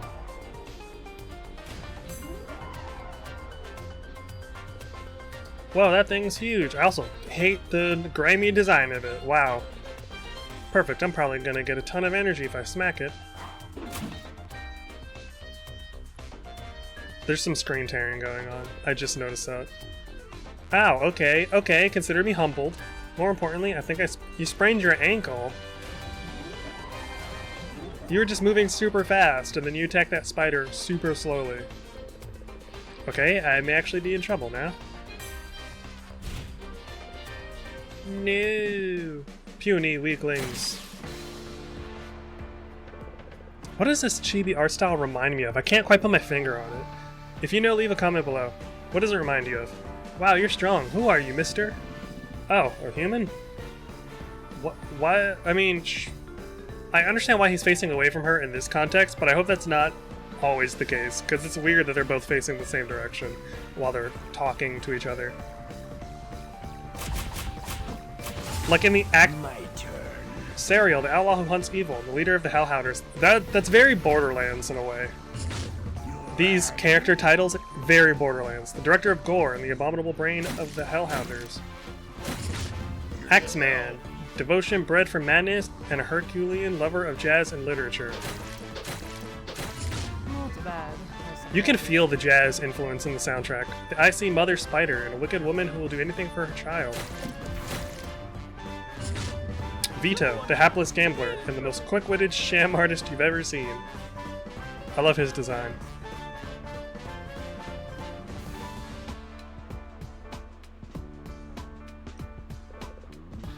Who are you people? We're asking the questions. Why is he still facing away from her? Okay, so just a weird thing. When characters are having conversations in the actual physical game world, like how this guy was talking to our protagonist while confronting the insects, it made sense for his model to be facing away from her because you don't want to turn your back on the enemy.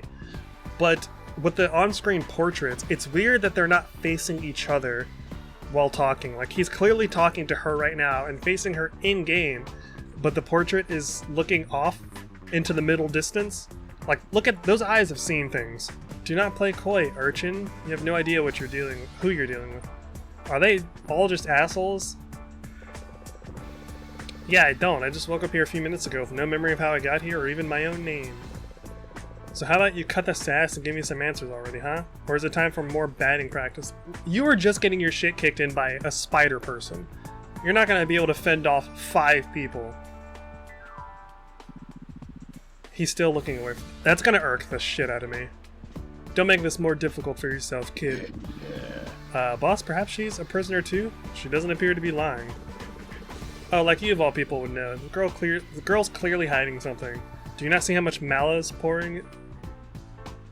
Do you not see how much malice pouring is out of her? This is a very long intro for a roguelite.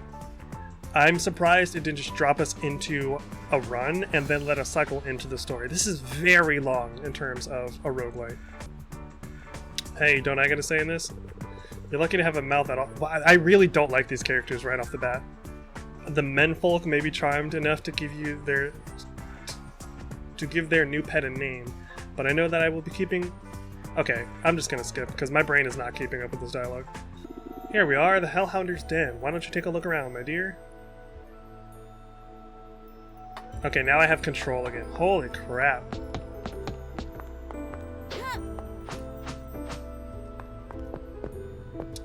Is there anything to interact with? There's a lot of screen tearing going on with this game.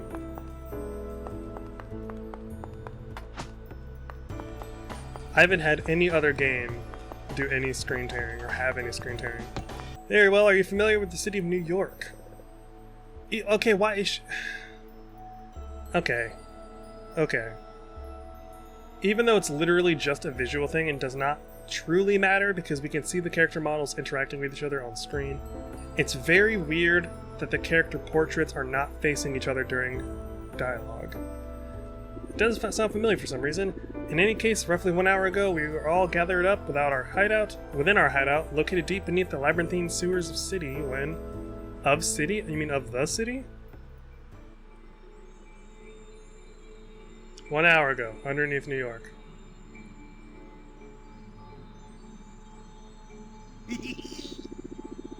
It's now or never, Vito. Before we move hideouts again, we're giving you a baptism of malice. Wait, I need more time. The Wall Street plan failed because of you. Man, she is just insufferable. I can see why half of her name is the word salty. Have you taken a moment to consider how difficult you're making this for us with your constant refusal? But I tried to tell you from the start that plan was bad news. Then you all went and took it way too far. Stop complaining. We gave you more than enough time to rest and prepare yourself. Time's up. I don't want to become a monster. Axeman, help me out here. So Vito. sorry. Vito, we are helping you. Can't you see how much we all believe in your true potential? Come now, Vito. Once your body's flooded with malice like ours, you'll either develop fantastic new powers and strength, or you'll simply die a horrible death. Either way, you'll cease to exist as the feeble, abhorrent burden you— Wow, these are all super unlikable people. It kind of makes it hard to care about what's happening when they're all genuinely unlikable, with the exception of Vito, who just seems like he's being dragged into their bad, shitty attitudes. You can do this, Vito. I know I found you for a reason. No weakness can exist in the Hellhounders. Prove your worth to us right here, right now. Yeah, I hate them all. This probably would have felt better with actual dialogue, like voice lines from voice actors. But that's a hefty burden to not only have to undertake for people in the game, but also just from a budget standpoint. Huh? What the hell is that? That's what I'm saying. There's so much, like, terminology that's being thrown out there. Over, fiends! I like her design. Something about her hair is a little off. You can skip the talk. I wish I could skip the fucking talk. And I probably should for the sake of saving time.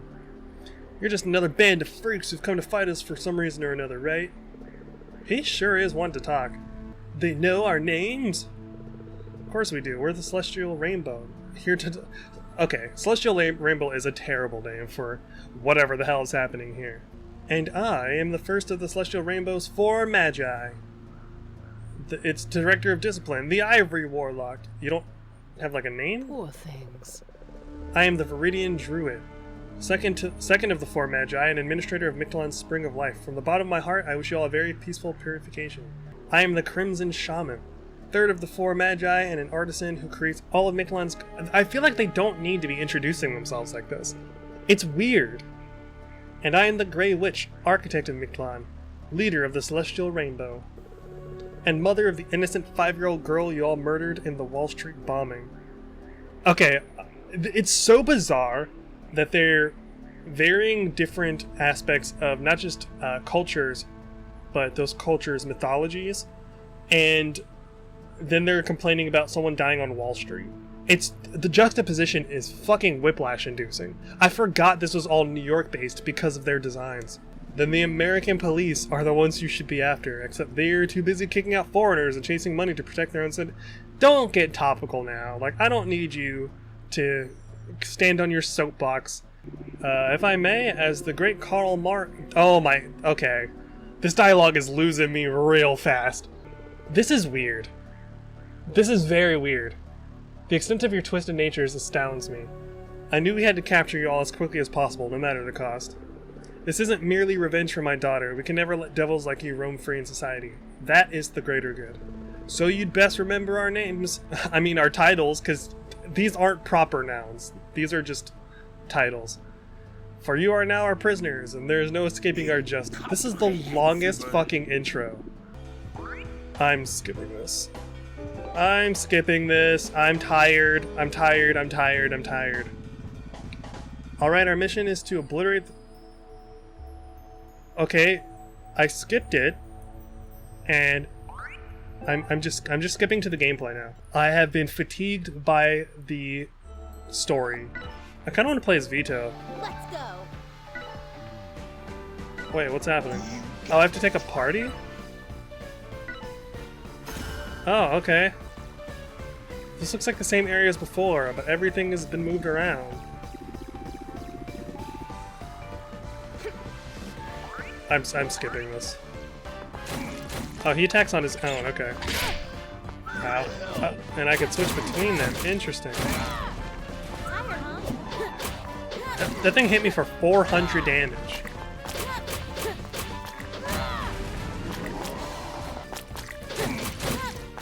This is way less what I was expecting from a roguelite. I was expecting, just based on the art style, I was expecting something closer to Hades or like Wizard of Legend or something. Skill Sphere grants pennies whenever you clear a battle stage. 10 pennies. Boost your attack and defense when your partner is dead. Gives you a temporary attack boost for a period of time whenever battle begins. Just give me the money, I guess. What? Chain effects. If you connect 4 cleared stages in a row, you'll activate a chain effect. A maximum of 3 effects can be activated per area. Let's go. This is so far from what I was expecting it to be gameplay-wise. Okay, so we just go into a series of rooms then. Which is literally all roguelites, but at least other roguelites have the personality that doesn't... How do I explain this?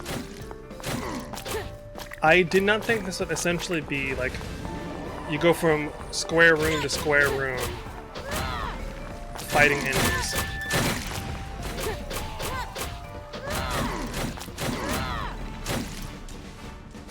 Yeah, okay.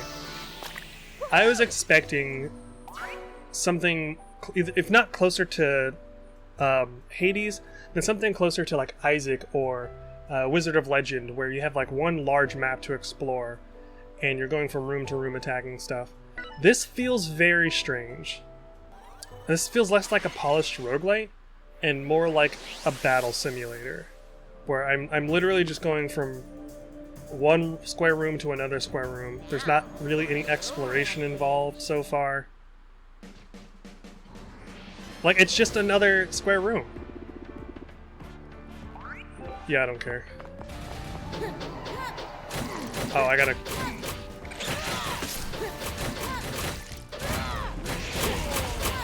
I feel like this is the exact same room that I just fought in as well. That's just kind of... Oh, okay. Watch out, this foul leech is trying to suck your blood. Use dodge to shake it off. Okay, cool. Yeah, this doesn't feel good. The combat is very basic. It's not... That's awful. The combat's very basic. It doesn't feel dynamic the way like any other action roguelike feels. It's very flat in terms of what's going on from moment to moment. I genuinely don't care. And it's sad that I don't care. Also, it seems like the enemies hit really hard right out the gate. I don't know how I feel about that. I feel like this game is probably designed for you to lose super early on, so that you have to keep playing and upgrading your character. It feels like unnecessary difficulty spiking, so that you have to spend more time playing. Like, this is the very first run, and I'm not new to action roguelikes. I should be able to kind of cruise through this based on my own mechanical skill alone, but it seems like the enemies' stats are kind of artificially inflated. Like, I feel like you're 100% meant to lose this first round. Okay. We're alive, and in perfect physical condition from the looks of it. You can now access the forbidden trapdoor.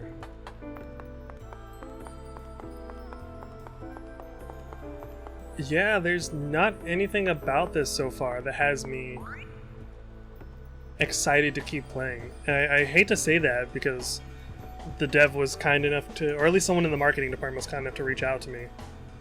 This allows you to change the difficulty of the enemies that appear in Mictlan. Changes difficulties do not affect the story, so feel free to choose the difficulty that best matches your taste. This is standard mode. Workshop.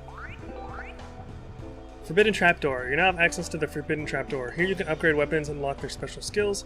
But since the Hellhounders are amateurs when it comes to smithing, each enhancement will be a costly process of trial and error. Oh god. Oh wow. I love percentage-based increases. I don't care. The Dead Men's Lounge. Indulging in drinks at the bar can provide you with various buffs. These buffs will only affect your next run and will reset once you return to the hideout. Additionally, only the effect from the last drink you choose will apply. I genuinely hate when the increases or buffs your characters get are just small percentage-based buffs, because they don't mean anything. Like, what is 5% of, like, 10 damage? It's nothing. The Dimensional Rift is a gateway to online co-op. I'm not subjecting anyone to this. Alright, I'm gonna do another run on my own, and I will get back to you for the review portion. Oh boy, where do I even begin with this one? So, positives. I enjoy the character portraits during dialogue. The art style is beautiful, and whomever the artist is deserves their flowers for the character designs. The composer for the soundtrack was also killing it. The high-energy jazz low-key carries the experience during the gameplay, and in my opinion was the best thing about the game. Unfortunately, everything else about the game falls kinda flat for me. For starters, it's perfectly acceptable for a roguelite to have a detailed story. What's unacceptable is when the story takes up so much time before you ever get to do an actual run. The biggest strength of a roguelite is how quickly you can drop into a run right out the gate, with some or even no story at all. To have the player sit through 20 plus minutes of dialogue that they themselves have to read is wild. Sure, you're free to skip it all, but then you know less about the world they built and you know even less about the context of what you're doing. Hell, at a certain point, I did end up skipping it because I was just ready to play the game. The characters are also incredibly unlikable in a way that dampens the experience for me too. It's hard for me to rally behind characters that I do not like because their personalities are all complete shit. Even if they get better as characters later, I still have to deal with them being insufferable right now. The messy political messaging being shoved in also loses any merit it might have due to how clumsily it's delivered. But this game's biggest issue lies in its uninspired moment-to-moment gameplay loop. I was expecting something closer to navigating a map with a series of connected rooms in the same vein as something like The Binding of Isaac or Wizard of Legend, but instead you fight several waves of enemies in a single room, then you go to the next stage to do it all again. I was also blown away by just how much damage enemies do out the gate. One attack from a hound did more than half my max HP. That feels absurdly punishing at the very start of the game. Naturally, this is meant to be offset by the enhancement mechanic after locating a certain NPC, but its implementation just doesn't feel good. To make matters worse, the game is balanced around the fact there are two people battling waves. If not you and an NPC, then ideally you and a friend. But when one person goes down, it often makes picking up the slack feel weighted toward a war of attrition depending on what character you're unfortunate enough to be stuck as. There are clearly tons of other mechanics this game is waiting for the player to discover and interact with that might genuinely elevate the experience, but the tone it sets failed to hook me in any meaningful way and bounced me right off. I can forgive a weird story with unlikable characters if the gameplay is fun and dynamic, but I still need to feel that draw of, oh, just one more run, that roguelites are known for, and unfortunately that desire to keep playing just doesn't exist for me in this game. It's trying to do so much that I think it inadvertently ends up falling short in doing any of it well. I'm personally not a fan of this one, but you might feel otherwise. If you do want to try this game out, I'd recommend waiting until it goes on sale. Last one for today, we've got Sword of the Necromancer, which appears to be an action roguelite where you can resurrect defeated enemies. I like the sound of that, so let's not waste any more time. Okay, so we are in. There was a brief story thing at the beginning that I accidentally skipped. Okay, we have a dash on right trigger. Okay, so we have our attack on our B button. We dash over those. Okay, we hold to open chest. Got a fire halberd. Okay, so we have different weapons on different buttons. That's cool.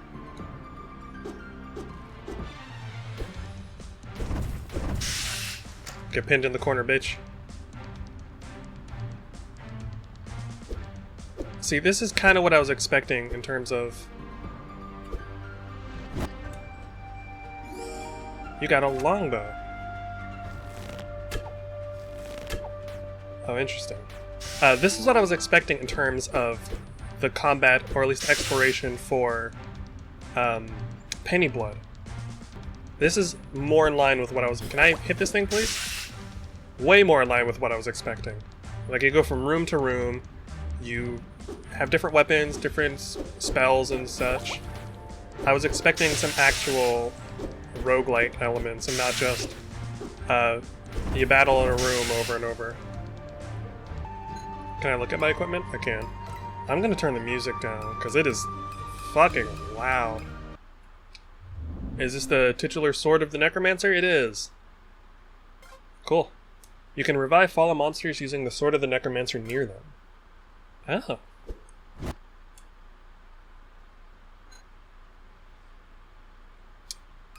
We're gonna replace... Oh, interesting. Okay, so they're like... Okay, we kill enemies and then we summon them. It's very solo leveling in that regard. Okay. I curse myself for not being able to protect that smile.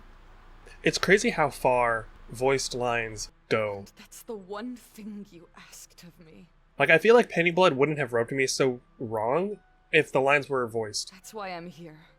Alright.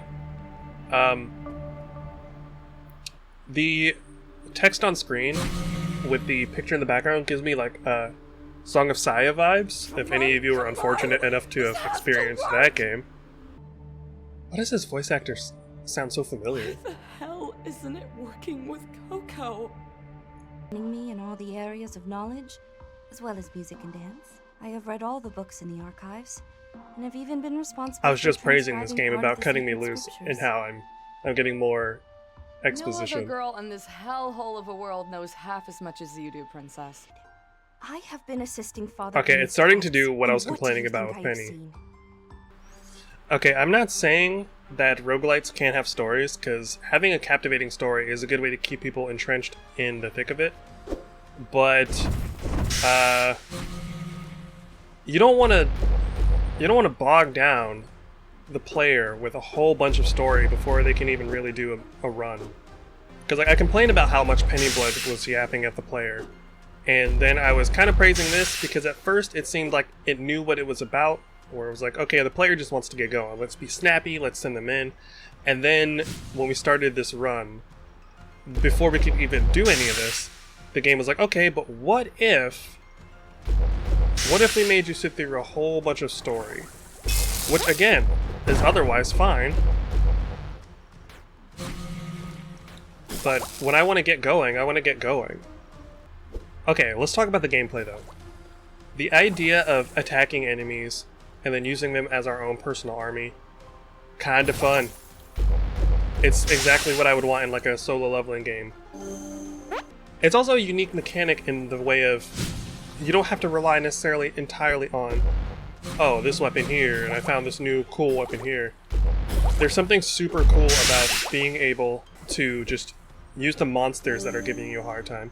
Because I don't know if there's a limit on the kinds of monsters you can revive. Because like when I saw this strong mushroom guy, I was assuming at first that, oh no, I won't be able to do anything here because this guy might be too strong for me to revive, but it just let me do it. Also, it seems like there's a treasure chest back here that I missed.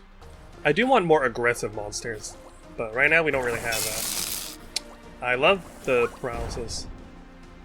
Champy Bomb, groomed to level 2. Oh, the monster's level 2? That's actually sick. Okay, there is contact damage. I did just learn that. Shard of Heart. I'm looking for HP. Oh, I want you.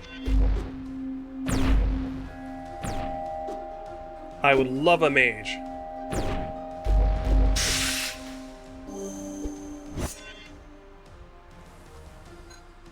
We are going to replace you.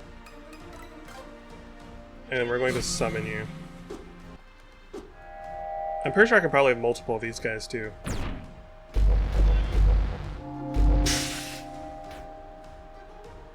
Okay, you just stood there and essentially did nothing.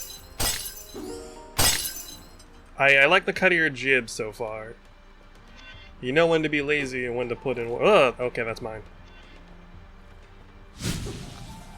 Well, let's continue on. I'm liking the mechanics of this. It's simple, it's not overly complicated. Literally my only criticism right now is I hope that the way that they go about the story isn't something that happens before every single run. Because sometimes I just want to go from run to run. I don't always want to do a bunch of story stuff in a roguelite. I know that's a weird complaint as someone that loves a good story. I think the pinnacle of conveying a story properly without bogging down the player too much is something like Hades. Can you come here? Hades is a perfect example of setting the player loose, still taking the time to convey messages, but not necessarily stopping them dead in their tracks to convey that same story. So let's talk about it a little more. I like the artwork for this game quite a bit. It's very simple. It's got a nice, charming feel to it. All of it feels appropriately homogeneous, and I don't say that disparagingly. I mean that in a way like it all looks like it's supposed to be part of the same art style. Pennyblood was a weird example of how that didn't quite work, because you had like the Hades portrait art style, and then you had the weird anime chibi character models that you actually play as. That felt a little strange to me. Okay, looks like boss arena over there.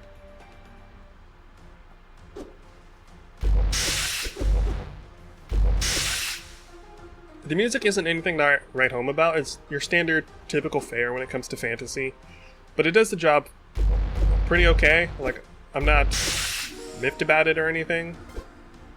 I'm not going to write home about it. I'm not insulted by it. It's not as good as the HoloCure soundtrack, and it's not as good as some of the tracks from Magicraft. But the music, for what it is supposed to be, is just fine. Slime has... Oh, my slime. Oh, okay. So when a... Okay, I get it. So when one of your summons dies, it's just gone. You can't resummon it. You have to go collect it again. Okay, I like that. Because it kind of forces you... The dazzling Bardiche. I don't really care. It kind of forces you to be careful about how you're going to play. Especially if you collect an enemy that's not readily available in other areas, and it's powerful. The last thing you want is to get that thing cooked, and then you're just suddenly down one of your powerhouses. So we need to be careful. Because the run's actually going pretty okay, or at least as far as I believe, because I'm not familiar with this game, so I don't know if I'm doing well or not. I feel like I'm doing poorly. However, the game does enough that I can see myself playing this repeatedly. Because while I was kind of complaining about the story, at least how long it was suddenly taking to get through, I was interested in it. I am interested in it. Oh, I don't want to get paralyzed. You know, I'm just going to move on. Words. I wonder if we're going to be able to decipher that at some point. That'd be kind of cool.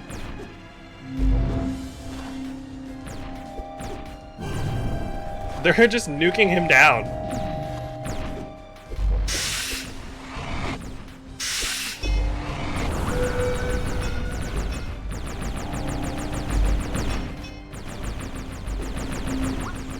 Jesus.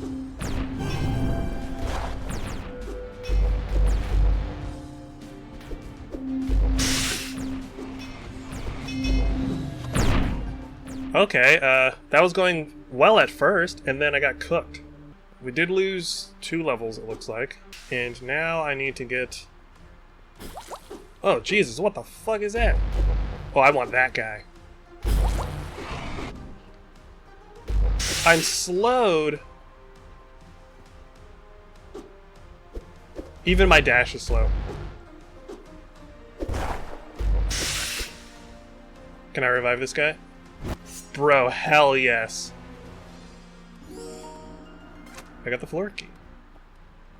I need to get my HP back because he was kicking my shit in just now. I'm not a fan of the death noise for monsters. It's kind of jarring. It's a little abrasive. It sounds like a bus or a train coming to a stop. Go gadget Nightman.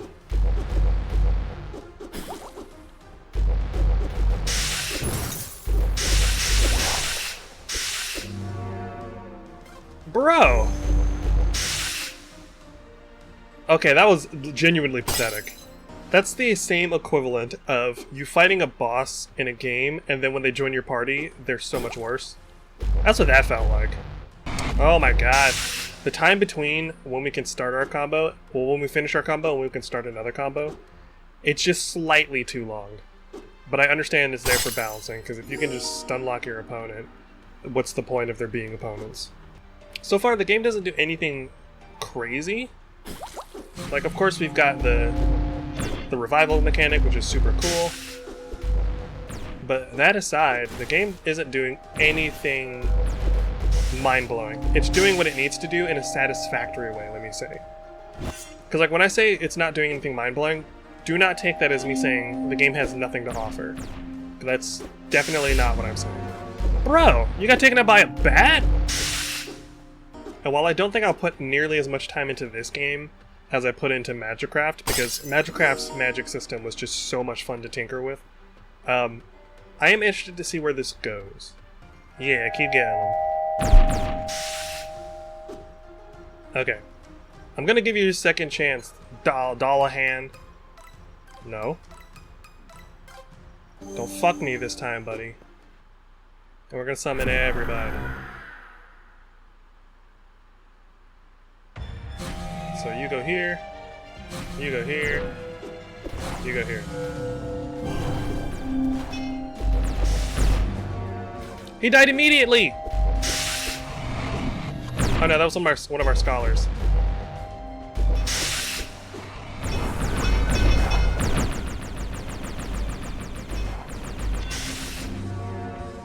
Yeah, saw that coming.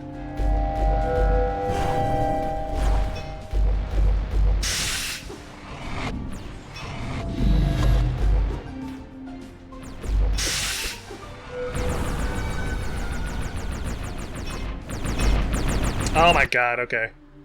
Okay. Well, I'm gonna keep playing this game, and then I'll get back to you guys with a small review, so I'll be right back. So after a bit more time in Sword of the Necromancer, I've actually come away with some pretty mixed feelings. Keep It Simple is a tried and true method for a reason, and Sword of the Necromancer is very much an example of that for better and for worse. I do want to start with some positives though. The mechanic of reviving enemies you've defeated to fight for you is a pretty fun concept. The added stipulation that a resurrected minion is gone for good when they're killed forces you to think ahead in terms of when and where you set them loose. Is it a good idea to summon them now to help me clear this room and risk them having less HP during a boss fight, or should I hold off and run the risk of going into the boss fight with lower HP myself? Unlike Pennyblood, the way this game's narrative is implemented immediately explains the context of the roguelike elements as well as your character's motivation in a very concise scene before your first run. None of that interrupts the flow of the gameplay though, and it's delivered in a simple way that made me care to see more of the story. On top of that, the inclusion of voice acting goes a very long way in connecting the player to the protagonist and the one she's hoping to save. However, this is where we have to cycle around to some negatives that did make me step away from the game after a while. First off, this game does lack any real meta progression, so if you prefer to feel yourself becoming incrementally stronger as a direct result of the time you've put in and the things you've earned, you'll be disappointed.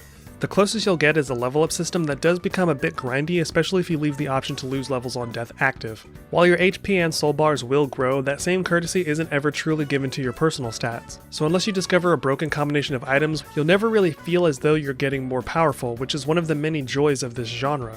There isn't even a system of unlocks to mitigate that feeling the way there is in a game like The Binding of Isaac, where even though there isn't meta progression, you've earned a new tool that could help you down the road. And after hours of dying repeatedly without much to show for it, the fun levels do begin to plummet. Next, although I enjoy the simplicity of your inventory being attributed to a face button on your controller, having the Sword of the Necromancer permanently lock one of those slots also feels pretty terrible. Not to mention the titular weapon scales with magic, which by the dev's own admission, the main character lacks proficiency in. So unless the circumstances are just right, Tama will never be doing adequate damage with a weapon she can't unequip. The devs instead suggest that there are better, more optimal weapons out there for Tama, but everything is tied to the face buttons, so if you do find a better weapon, you're now down to 2 of the precious summon slots that the game has built most of its identity around. Unfortunately, as cool as the summoning mechanic is on paper, in practice the creatures you summon are so ridiculously frail that you end up using them less like soldiers to aid you, and more like meat shields to attract aggro while you clear the room yourself. Those things combined do make the combat begin to feel sluggish and overall just kind of dull after a while. Unlike other titles in the same genre, after the initial excitement of playing a new game wore off, every single one of my runs started to blend together and I felt as though I was doing the same thing repeatedly. Again, with nothing to show for it afterward. I really wanted to see where the story eventually goes, but after a while I just wanted to play something else that actually rewarded my time and effort. Sword of the Necromancer is decently fun for the first few hours, but the shiny cult dulls rather quickly. It's definitely not the worst thing I've played in this genre, and I don't hate it, I just don't think it's for me. You can check it out and decide for yourself if you want, although I would advise waiting for it to go on sale. As far as I'm concerned, I'm completely over it. Alright, I'd say that was a successful first dive. I think it's pretty clear I have to give this episode's gold star recommendation to Magicraft. In terms of the raw fun I was having, nothing else even came close, despite many of the games covered today being genuinely fun in their own right. I also want you to keep in mind that these are just my opinions, and I can only recommend you grab or avoid something based on my own criteria. Some of you might end up hating Magicraft, and some of you might end up loving Pennyblood. Both of those takes are valid if that's how you feel after spending time with it. I'm always going to give games a fair shake and tell you exactly why something does or doesn't work for me. I've got a list of games I plan to check out, but please feel free to recommend stuff in the comments below. As always, a huge shout out to these wonderful people for their continued support over on Patreon, with a big thank you to Celestial Tier members Brendan Carlson, Cho-En Shin, Stephen PD101, This One Sneck, Totally Reasonable Curve, and Trey Hardy. If you'd like to support the channel, snag a place in the credits scroll, or see videos early, consider heading over to Patreon, which is linked below. If you can't, a like and a subscribe also go a very long way with helping out small channels like mine. Remember to take care of yourselves and others. I'll see you again soon, and as always, thanks for watching.